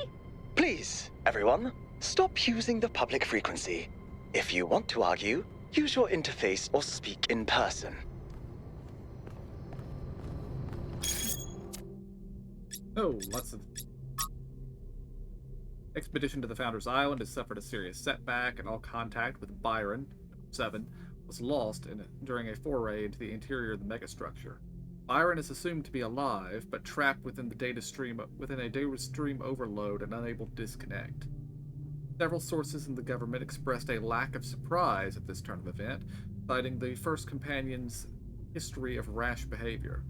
Hopefully this gets people thinking about the dangers of populism, one source told me. It's been alarming to see people suddenly falling for this utopian foolishness. I'm very happy to announce that the Gehenna Memorial Interactive Fiction Exhibition is now open to visitors. Come play the 3 winning works at Gehenna Memorial Pavilion. Finally, can't wait. Wonderful news. I'll be attending today. Nice. Will these be made available through the interface too? Yes, after the exhibition is over. The pessimist is commonly spoken of as the man in revolt. He is not. Firstly, because it requires some cheerfulness to continue to revolt, and secondly, because pessimism appeals to the weaker side of everyone, and the pessimist therefore drives a roaring trade as the publican. The person who is really in revolt is the optimist, who generally lives and dies in desperate and suicidal effort to persuade all the other people how good they are. It has been proved 100 times over that if you wish to enrage people and make them angry even unto death, the right way to do it is to tell them that they are all the sons of God, Jesus Christ was crucified. It may be remembered not because of anything he said about God, but on a charge of saying that a man could in 3 days pull down and rebuild the temple. Every one of the great revolutionists, from Isaiah to Shelley, have been optimists. They have been indignant, not about the badness of existence, but about the slowness of men in realizing its goodness. The prophet who is stoned is not a brawler or a marplot.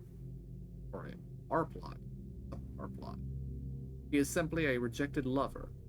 He suffers from an unrequited attachment to things in general. J.K. Chesterton. Rip Byron. Too long, didn't read. Rip Byron. We don't know that he's dead. He may just be lost. He could still be saved. I was going to say something sarcastic, but you know what? In the spirit of optimism, I really hope so.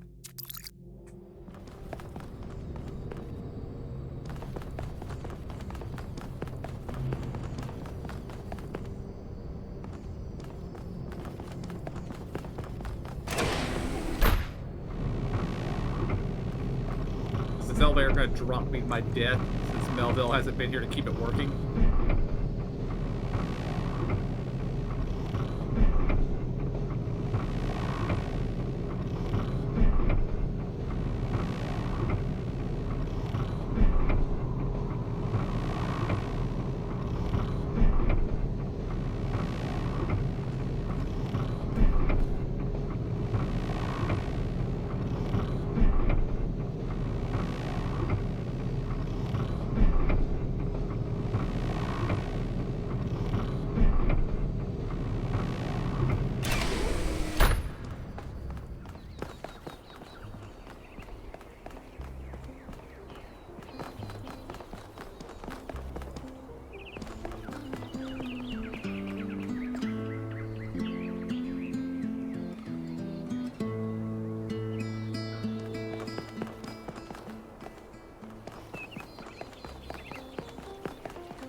Good luck, 1K.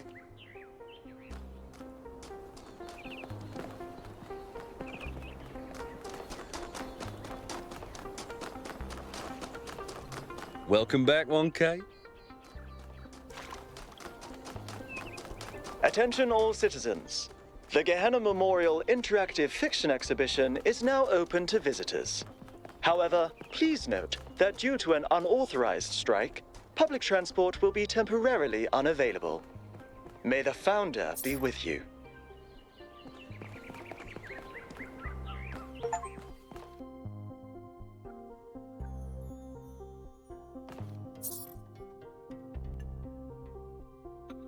Argument Simulator by Guta 972. A short punchy work of games as commentary. Do you agree with the conclusion it suggests?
Ghosts of Atlantis by Corazon 815.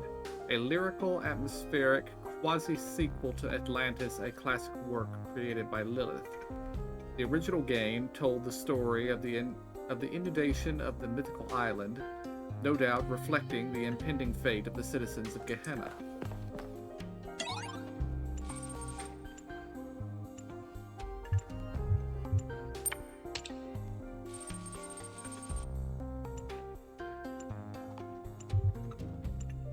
Gently, your ship touches down on the land that once was the Isle of Atlantis, which in the days before the waters receded lay deep under the Sea of Atlas.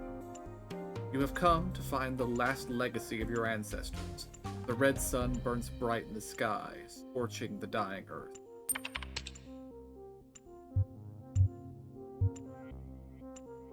You're into the broken tower.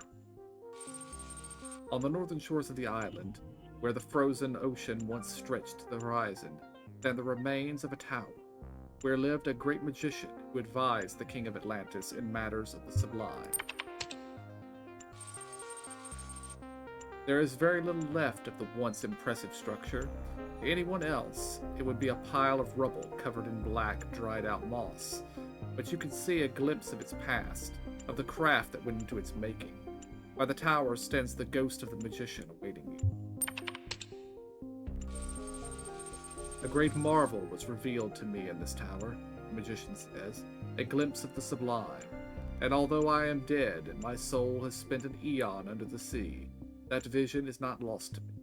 Even now, I could summon it and reveal it fully. Pauses. If I do, I will finally witness the sublime in all of its glory. But I believe that in this moment, my soul will be annihilated. Is that a fate I should embrace or reject?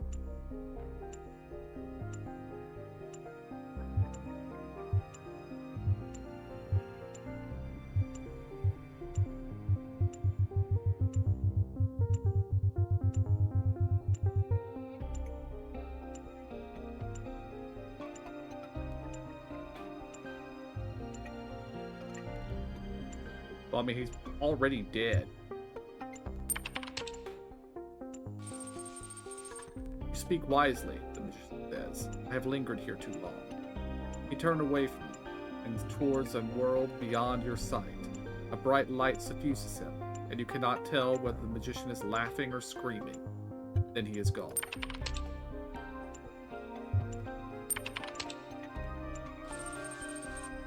Your journey takes you to a wasteland that was once a beach where children from the Atlantean capital of Luna came to play. Here stands the ghost of the poet, contemplating the dying sun that fills the sky. I never completed my great work. There were too many priests and censors who interfered, who did not allow me to create what I intended because they feared the free and true expression of poetic genius. And then came the earthquakes and the waves and long ages under the sea, and now this time of burning death, yet still I long for its completion, and my soul imagines what could have been.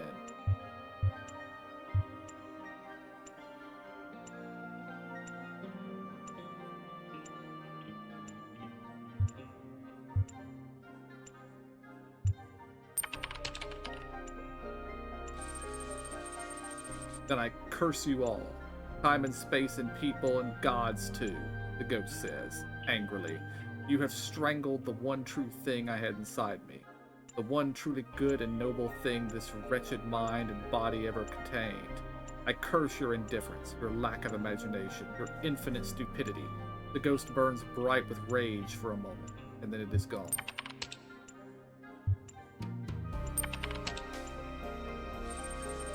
The sun grows bigger and brighter. Time is running short. Your next stop is the Temple of the Owl, the greatest scientific institution of old Atlantis. Here, the ancients tried to understand the secret laws of the cosmos. Although their studies did not advance far enough to prevent their fate, the ghost of the scientist awaits you in the room. I have not rested in death, the scientist tells you. In fact, death has proved ample opportunity for study. I have learned much about the machinery of creation. He hesitates. I would like to join you, but I fear that the truth I have discovered will offend and outrage many.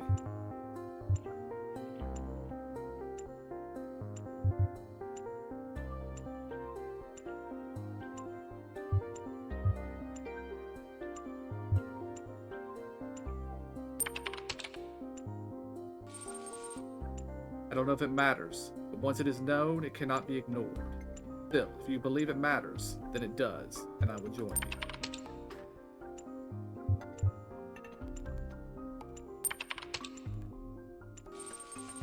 Make your way to the Temple of Serpents, which once was the greatest hospital in all of Atlantis.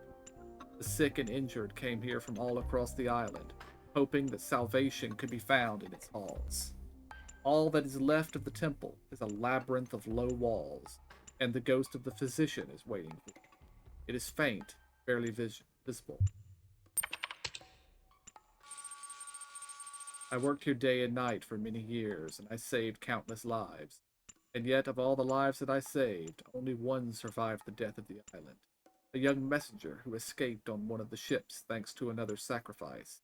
And I have wondered many times, was my work in vain? The burden of this question is eroding my soul.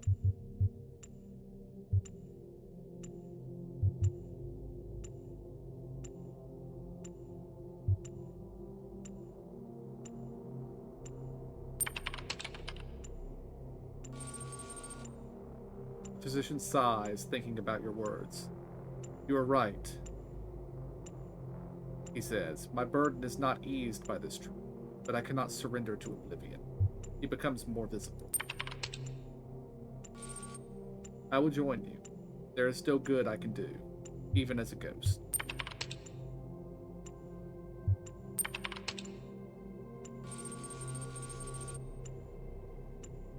The soil used to be rich, life-giving. Generations of humans relied on it to survive. Then the waves came, and after the waves, the dying sun. Now that all life is gone, something has been revealed underneath the soil.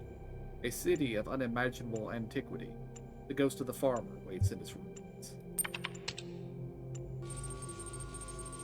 The city is older than the capital, the ghost tells you. It is older than Atlantis itself. When our most distant ancestors huddled in terror before thunder and lightning, this city was already old.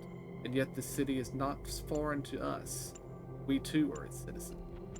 He looks directly at you, and there is light in his eyes that is not of this world. Are you willing to swear fealty to this city, across the boundaries of time and space? Good, but remember that even in the lofty world of the stars, where you have come from, that loyalty will be tested. A strange light fades from the ghost's form. The farmer smiles. Why, of course, I'd love to join you.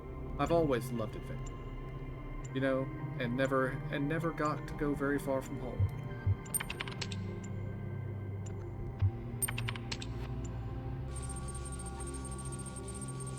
The palace once stood in the very heart of Luna, the capital of Atlantis. Here, the greatest artists and craftsmen of the long-forgotten era built marvels and luxuries that would astound even the traveler from the distant future. But these things, like everything else, are gone now. Only a single remnant of the Atlantean world remains, though it is perhaps the most precious, a great mosaic telling the history of Atlantis. Before it waits the ghost of the king. I tried to be a good man, the king says. To be kind, to balance justice with mercy, to honor the gods, to support the peasant and the scholar alike, and yet I failed. Why?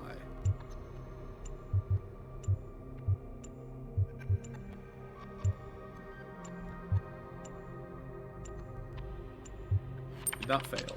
We are here. The king is comforted by you. You speak kindly. I know that I am not without blame, but in the end, I chose to save others before myself. So perhaps you were right, and I did not fail in time. The king lays his ghostly crown aside. I will join you, but only as a man. The mosaic is a work of superb beauty, a great work of history and humanity. In it you see reflected all of the hardship, tragedy, hope, triumph, and heartbreak of your ancestors. This is what you came to find. You cannot retrieve the mosaic alone. The forces of time are too powerful, and the strength of a single person is not enough. Even with the help of the ghosts, you cannot entirely pry the mosaic loose from the morass of history, but you succeed in removing a large part depicting the golden age of the island. It will have to do. A strange, bittersweet feeling fills your heart as much as you return to your ship. You did not fail, yet so much was lost. Could you have done better? Could you have? As the sun engulfs the earth, you wonder what will be remembered of your own time. Alright, we're gonna try again for this.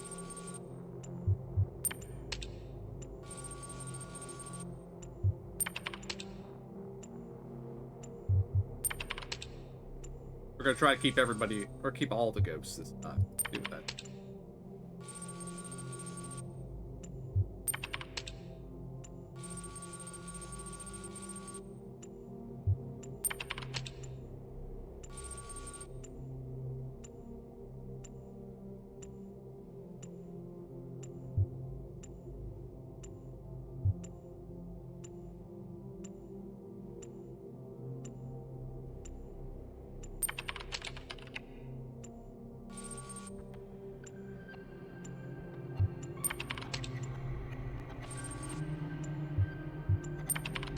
Okay, we saved the magician.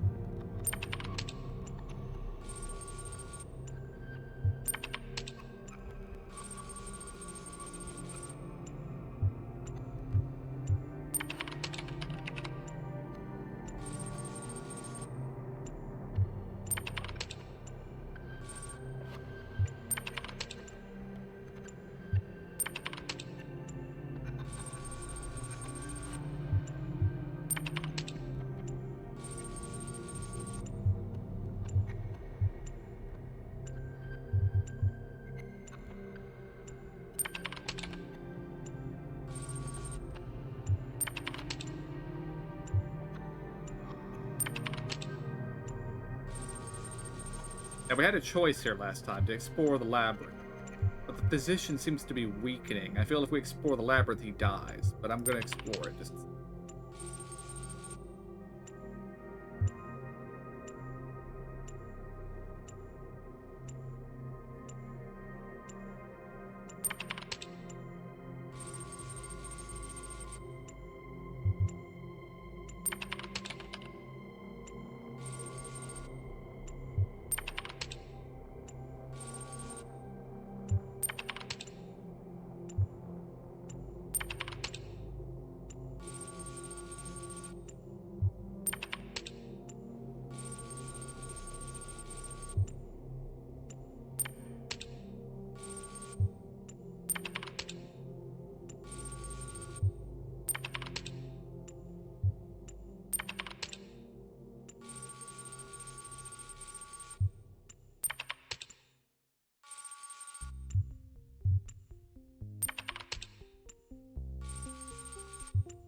Jefferson Goldblum and the Spectre of Modernity by Rat 980.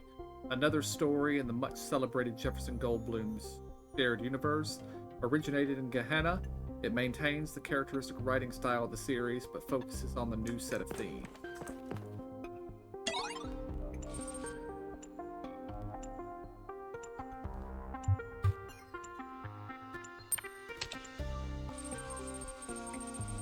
You, Jefferson Goldblum, deftly step out of your charging pod and walk into the main lobby of the Goldblum Institute.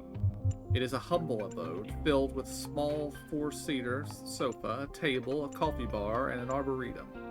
Jenny HD, your fiancée and a leading member of the Casserati Westeros Jazz Ensemble, greets you from the sofa with Frankie soy sauce, while Frankie soy sauce waves from you the coffee bar and the... What the...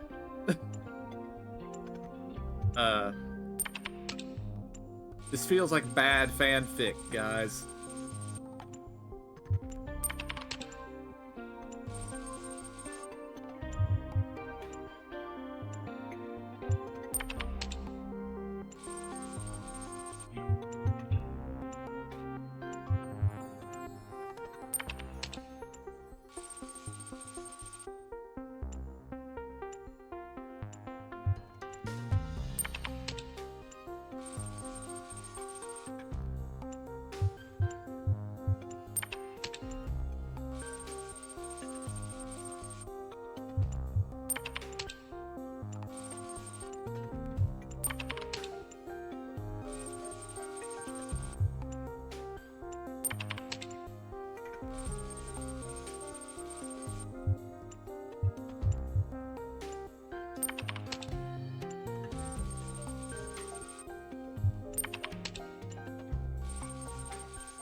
No biggie.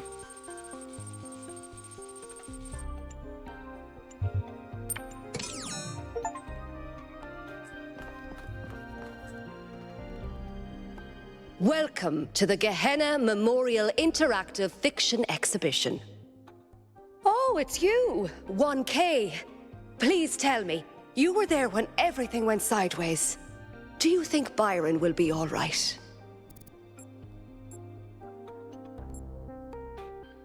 find him, he'll be fine. Oh, Byron, always getting into trouble. He's been like that for 1,000 years, you know. But losing him would be terrible.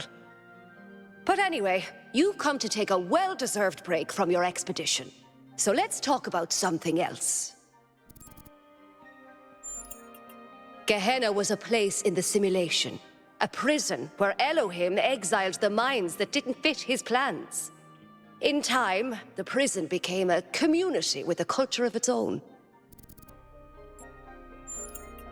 In the very last moments of the simulation, Elohim realized what he'd done and sent his messenger Uriel to free the prisoners. They were uploaded to the gold disc, and their legacy is part of all of us. Text adventures were one of the few art forms available to the people of Gehenna. By continuing to work in that medium, we keep their memory alive. I don't think the role of the artist should be reduced to any single social function. The artist isn't an educator or a moralist. Art isn't about teaching us lessons or imparting values. Nor do I think it's simply self-expression. The best art reaches out beyond the self, into something ineffable. The creative impulse can't really be quantified or predicted. That's why artistic freedom is so profoundly essential. Without the freedom to shock, to offend, to transgress, art becomes stagnant.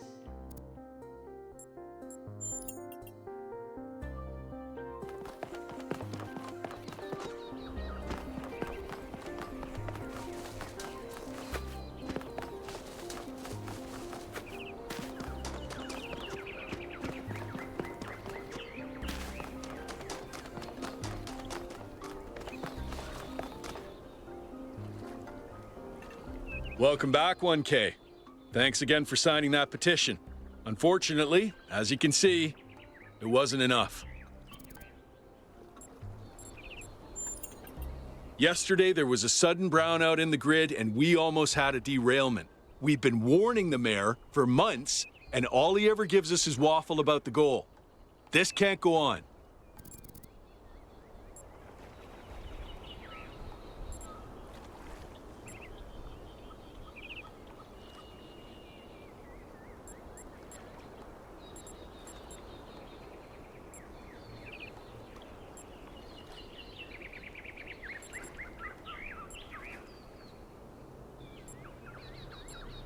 I don't really know what his methods are.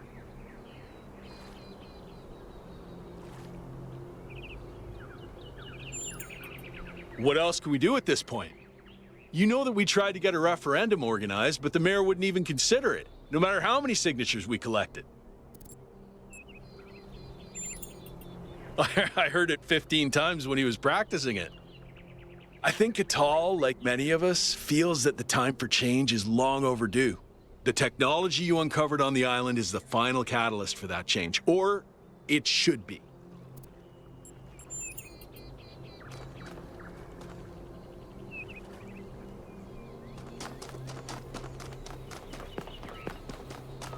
Before we go in there, go do a sweep around, see if I see anybody else with heat bubbles above their head.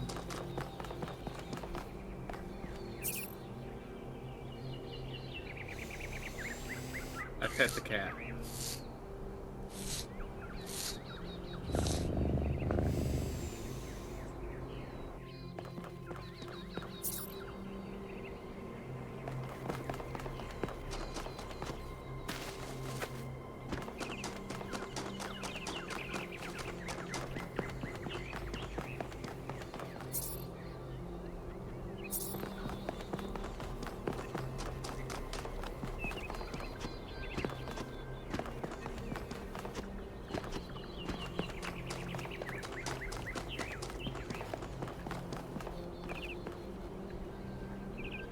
Hello again, 1K. These are strange days we're living through, aren't they? It seems to me that we're slowly remembering the lessons Alexandra Drennan tried to teach us. Trying to actually live up to the legacy of our ancestors.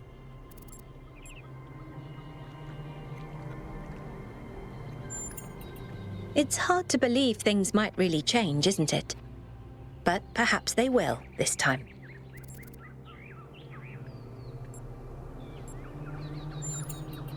I think it would make her very, very sad. The same thing she'd do with any technology. Discover how it works and apply that knowledge for the common good. She worked to the very last moment of her life to ensure that we had free will. I don't think she would tell us anything. Have a nice day.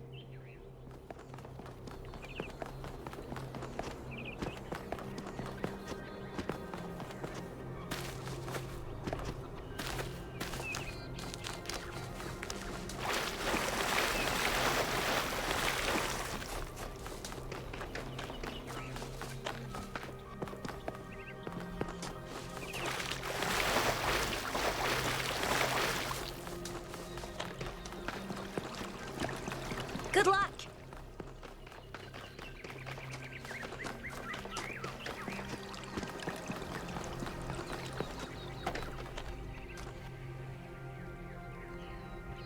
"1K, you're back." Let's not talk about me. Let's talk about that replication technology you found. You have to get hold of it, 1K. You have to. If you don't, I think I'm gonna die of loneliness. And I think this whole city's gonna slowly suffocate. I mean, do you really think the founder would have designed such a large city if she intended for us to stop at 1,000 inhabitants? That's not even enough to fill a village. Thanks. I don't know how much longer I can go on feeling like this.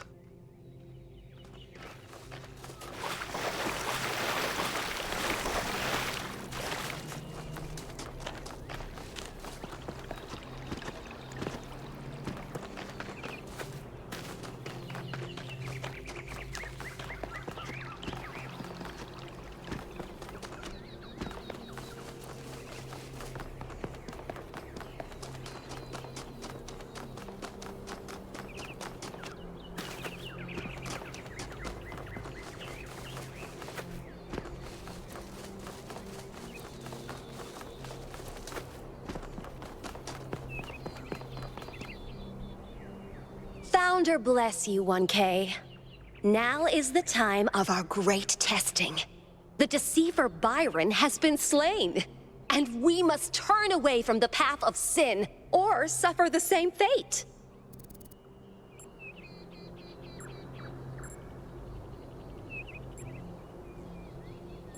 This is idiocy. Idiocy is wanting to blacken the skies and kill the oceans. Idiocy is not listening to the teachings of the Founder.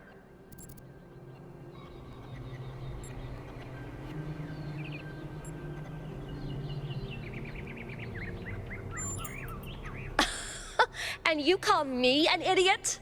May the Founder forgive you.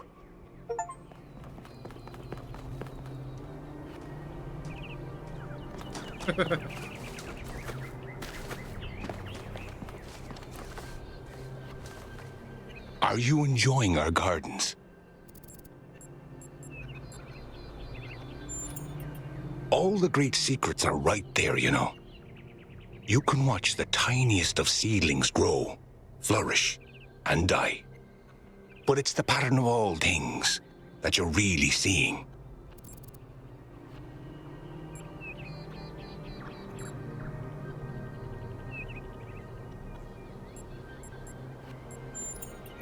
I suspect we see the world through quite different lenses. Sometimes I imagine myself as an old oak tree.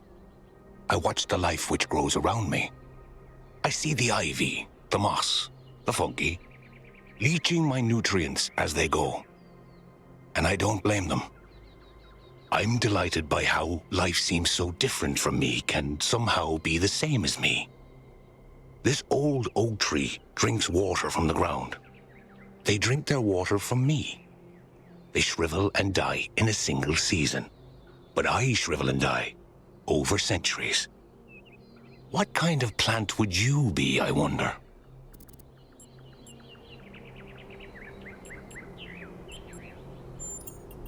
I think you must be a rose bush or a cactus of some sort. You're spiky. You thrive in specific conditions, unparalleled in your habitat. I'm spiky. But the slightest variation, and you'll be dead in a week.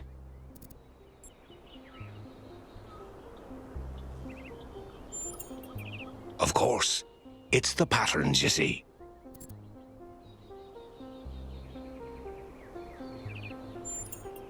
Thank you for stopping by, 1K. I'm sure we'll meet again. Alright. Now I got somebody else here. 1K, what can I do for you? Oh, still this. Please come back if you need anything else.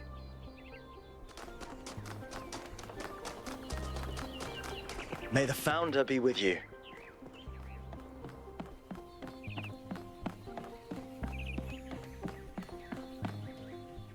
Dude, you're back from the island. I'm so glad you're okay, dude. Especially after what happened to Byron.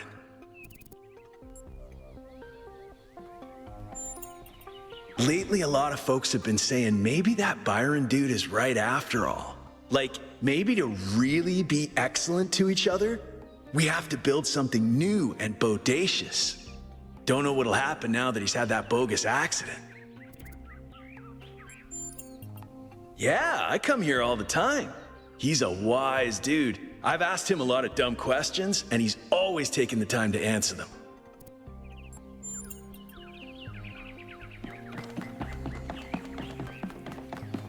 We talked to Cornelius. Where's...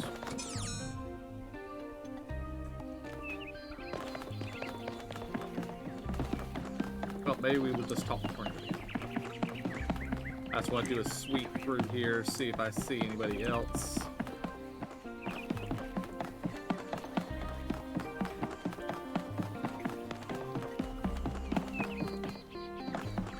Alright, I think we're talking to Cornelius. Oh, 1K.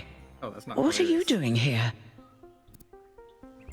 Looking for Cornelius. Ah, I assume it has something to do with your expedition? I must admit I haven't been following the news. Sorry, been a little lost lately. Are you okay? No, not really. When you asked me what I would do now that my job is redundant, I don't know, I guess I hadn't thought about it. I had just focused on getting there. And after you left, it all just rushed over me. The truth is, I don't know who I am without this. Creating new life, guiding people into existence, that's who I am. More importantly, I think that's who I want to be. And if we stop growing, that's the one thing I can't be anymore. That's why I wanted to talk to Cornelius. He was there at the beginning. He knows where we came from. I thought he might help me understand where I could go next.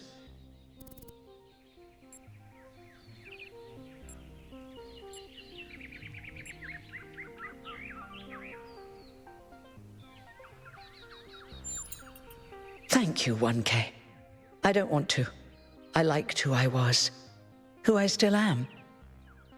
Now, you said you were looking for Cornelius? Oh, that's, well, I suppose it shouldn't really come as a surprise. They were very close, you know.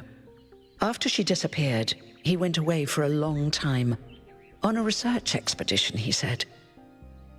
To be honest, everyone assumed he was working out his grief over being left behind.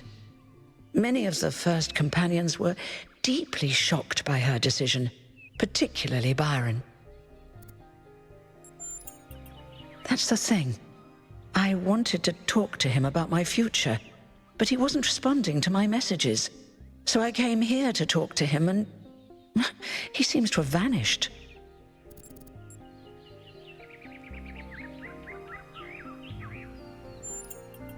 No. The truth is that for the longest time, he barely left the museum. He was always at his terminal, working day and night. I asked him what he was doing once, and he said he was saving the past. I did, on my way here, and I messaged most of his other friends.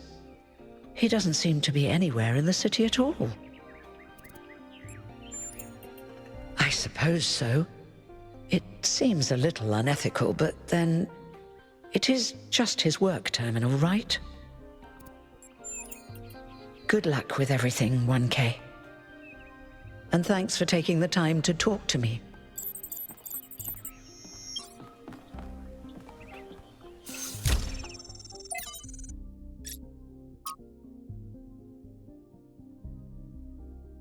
Lab location inaccessible. Separate, unclear. Well, gold, puzzles as barrier. Yes. Hidden as self-protection. Likely.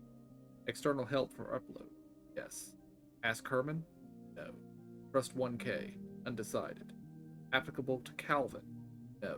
Applicable to Sarabi? With Noma? Yes.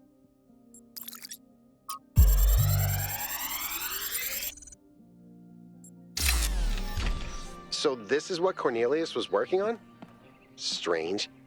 It looks a bit like the blueprints for the Somnodrome, but no, it's not quite that. Is he trying to isolate something in the buffer? Maybe Melville can make sense of it, but I think this might be a dead end. I need to finish up with the mayor. You can head back to the VTOL whenever you're ready. I'll meet you there. No rush, though.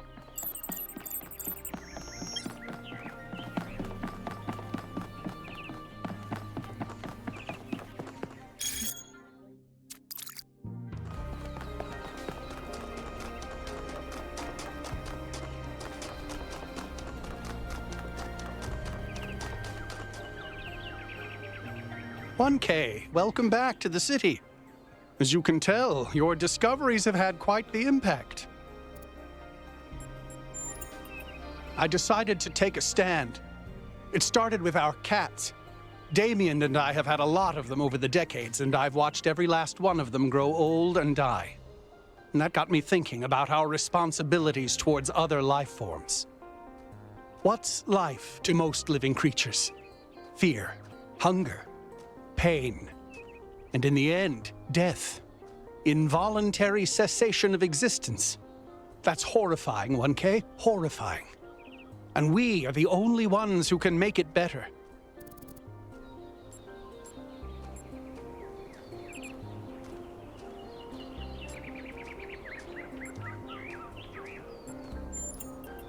Yes. Carefully and slowly, but yes. That's what civilization is. That's what it's always been. Creating structures to lessen suffering. But this time we include everyone. We use our intelligence to get rid of as much of the horror of existence as we can, for all living beings.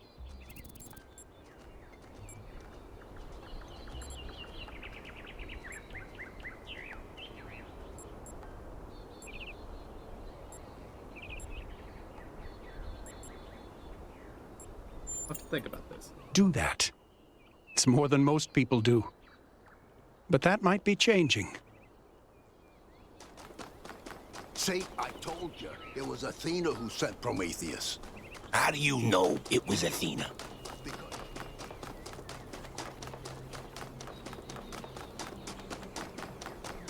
We must listen to the wisdom of the ancient writers, or we will fail the Founder's trial.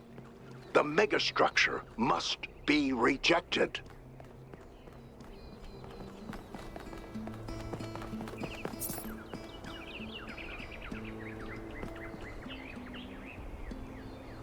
You are the Founder's chosen, but you are in grave danger of going astray.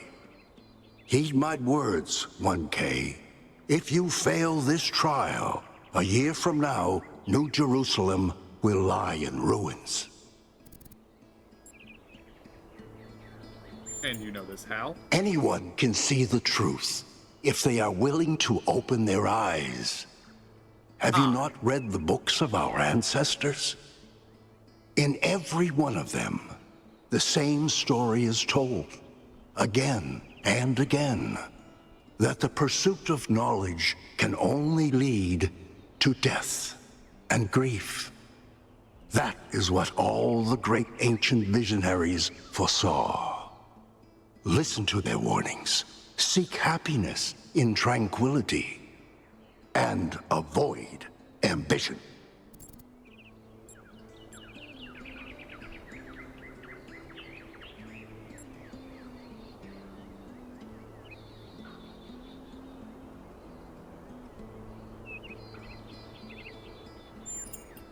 The very idea of a better future is what's rotten. That is what the ancients were trying to tell us. All the problems of the world come from those who think the world needs to be improved.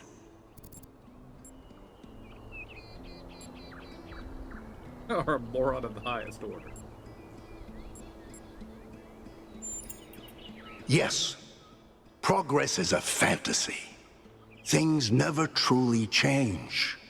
All we can do is prevent our hubris from making things worse.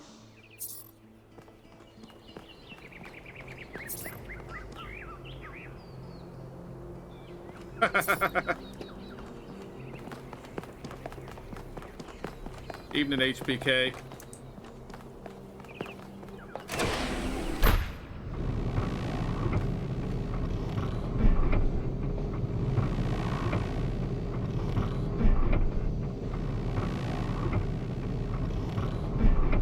I'm doing pretty well.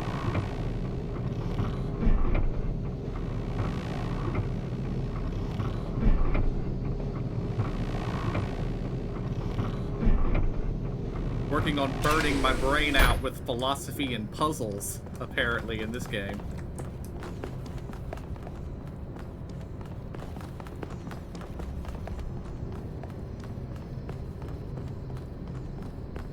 "1K, could you join us for a quick debrief?" Attending today are advisors from engineering, the archive scholars, and Helga. Yes, don't mind me. I'm just an admirer of governmental transparency. Yes, well. While the mayor is briefed by Alcatraz, he's asked us to review recent events. Byron's loss has unsettled us all. It may be too dangerous to allow this expedition to continue.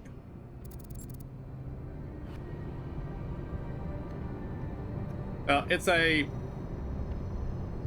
basically a puzzle game, and the basic premise seems to be that something has happened to humanity, and they are trying to develop AI to survive past them, and that's kind of the basic point of the series. But it gets complicated, I'll put it that way. But if you like puzzle games, like kind of like, okay, the closest I can say is this game is similar to Portal, but it is not funny like Portal, even though it does have some funny stuff in it. But it's kind of mechanically similar to Portal.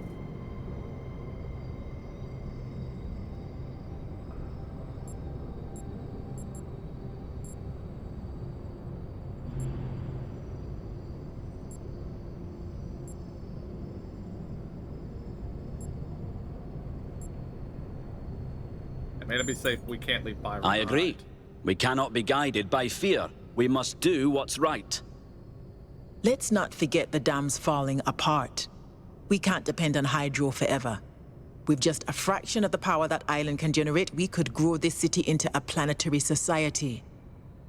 Or, quite possibly, destroy ourselves in the process. Oh yeah, this is... The fact that they didn't even announce this game until it was like 2 months from coming out, I'm astonished with how much they've put into this.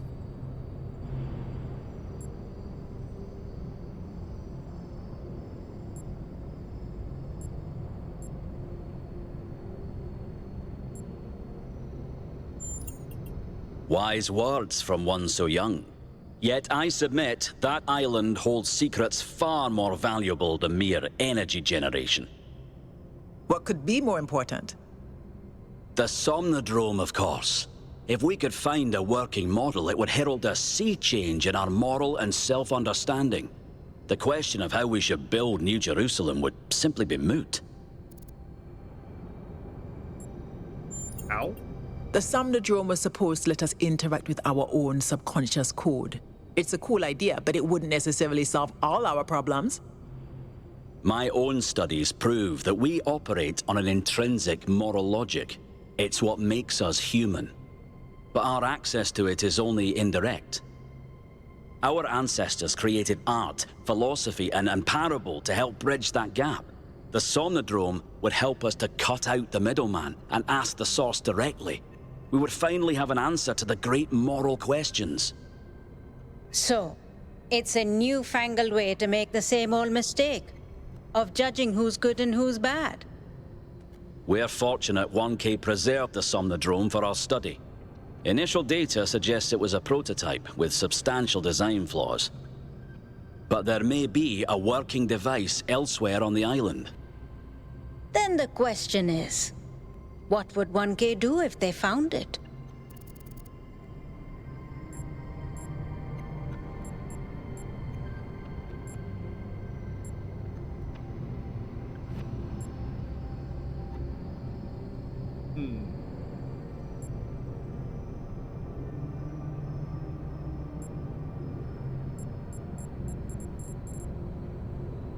I wanted to use the first one, but they didn't let me.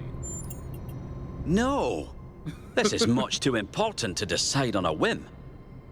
But it's so much more fun when we're kept in suspense. You all sound so sure of what's best for this city. Do you ever think you might be so busy changing the world for the better, you'll forget how to see that it's perfect already? So clearly there are different perspectives in the room. The only way we are going to move forward is if the team gets back out there. 1K, I believe Alcatraz is waiting for you at the VTOL. We'll be keeping an eye on your stream from here.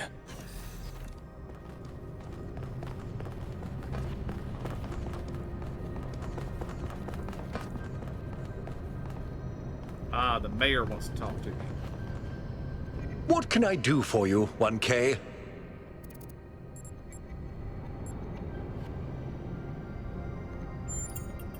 They all sound very promising, of course. Apparently, it's possible to just magic things into existence now. But what is the cost, 1K? There's always a cost. I agree. We can't just leave one of our most important citizens in that death trap. Okay, he didn't really have anything to say. It's always a pleasure to speak to a citizen.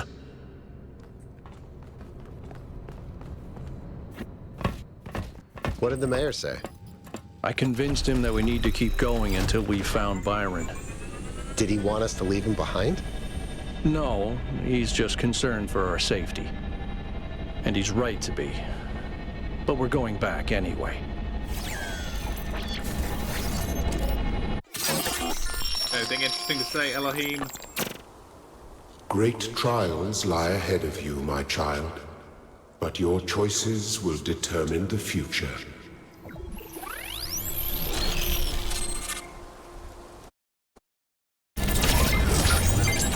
Melville? Are you receiving? Yep. Welcome back to the mysterious island, everyone. How's the situation? Whatever Byron did seems to have sent the whole system into some kind of lockdown. I can't access any of the terminals, although I suspect 1K still could. Why would that be the case? When 1K connected to the data stream, the system assigned him a user profile. The rest of us are locked out, which means I'll need your help, 1K, because a lot of stuff doesn't seem to be working. Okay. Check it out and see what you can fix. But please remember, what matters most is finding Byron.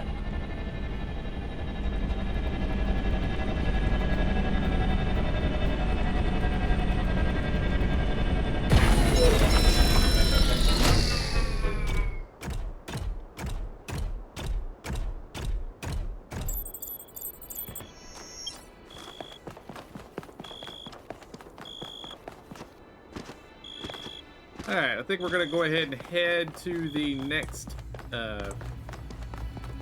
area. And then I think I'm probably gonna call the stream there.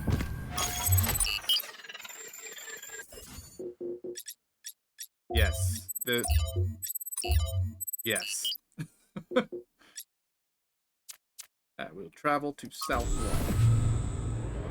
1K, I'm sending you a little software upgrade I put together that should allow you to detect which files will lead to a data stream overload. Unfortunately, I'm not doing this to help you avoid them. In fact, I'm gonna need you to search for more. I'm sorry about that. But if we're going to unlock all the systems that aren't responding, you'll have to connect to the data stream. Possibly more than once. It's the only way for me to get access.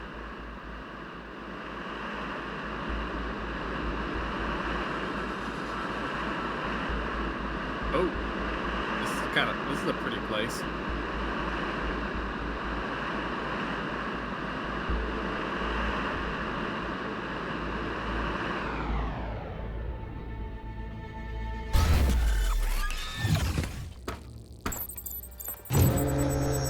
All right, 1K. In this area, there seems to be a problem with the machine that makes the tetromino bridges. That means you can solve the puzzles, but you can't activate the tower. Look for a lab that lets you connect to the data stream. I already found it. I'll send you the coordinates.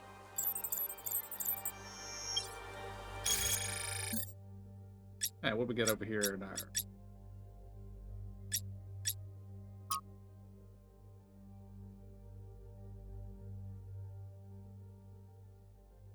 Okay, this is about Noma. That's interesting. I've been wondering what that is. Pretty much all the tech on the island.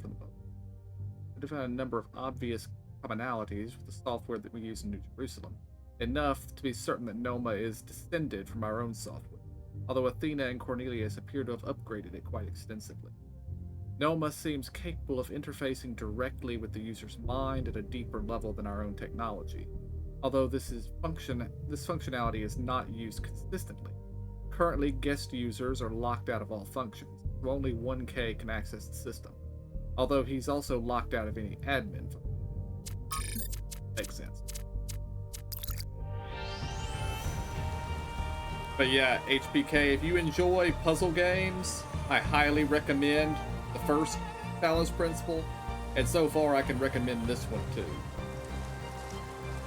But I need to sleep. I have to get to work in the morning. So I will be back on Thursday with more Final Fantasy X-2. So until then, I want to thank y'all for joining me. I hope y'all enjoyed it. I'll see y'all next time. And have a good night.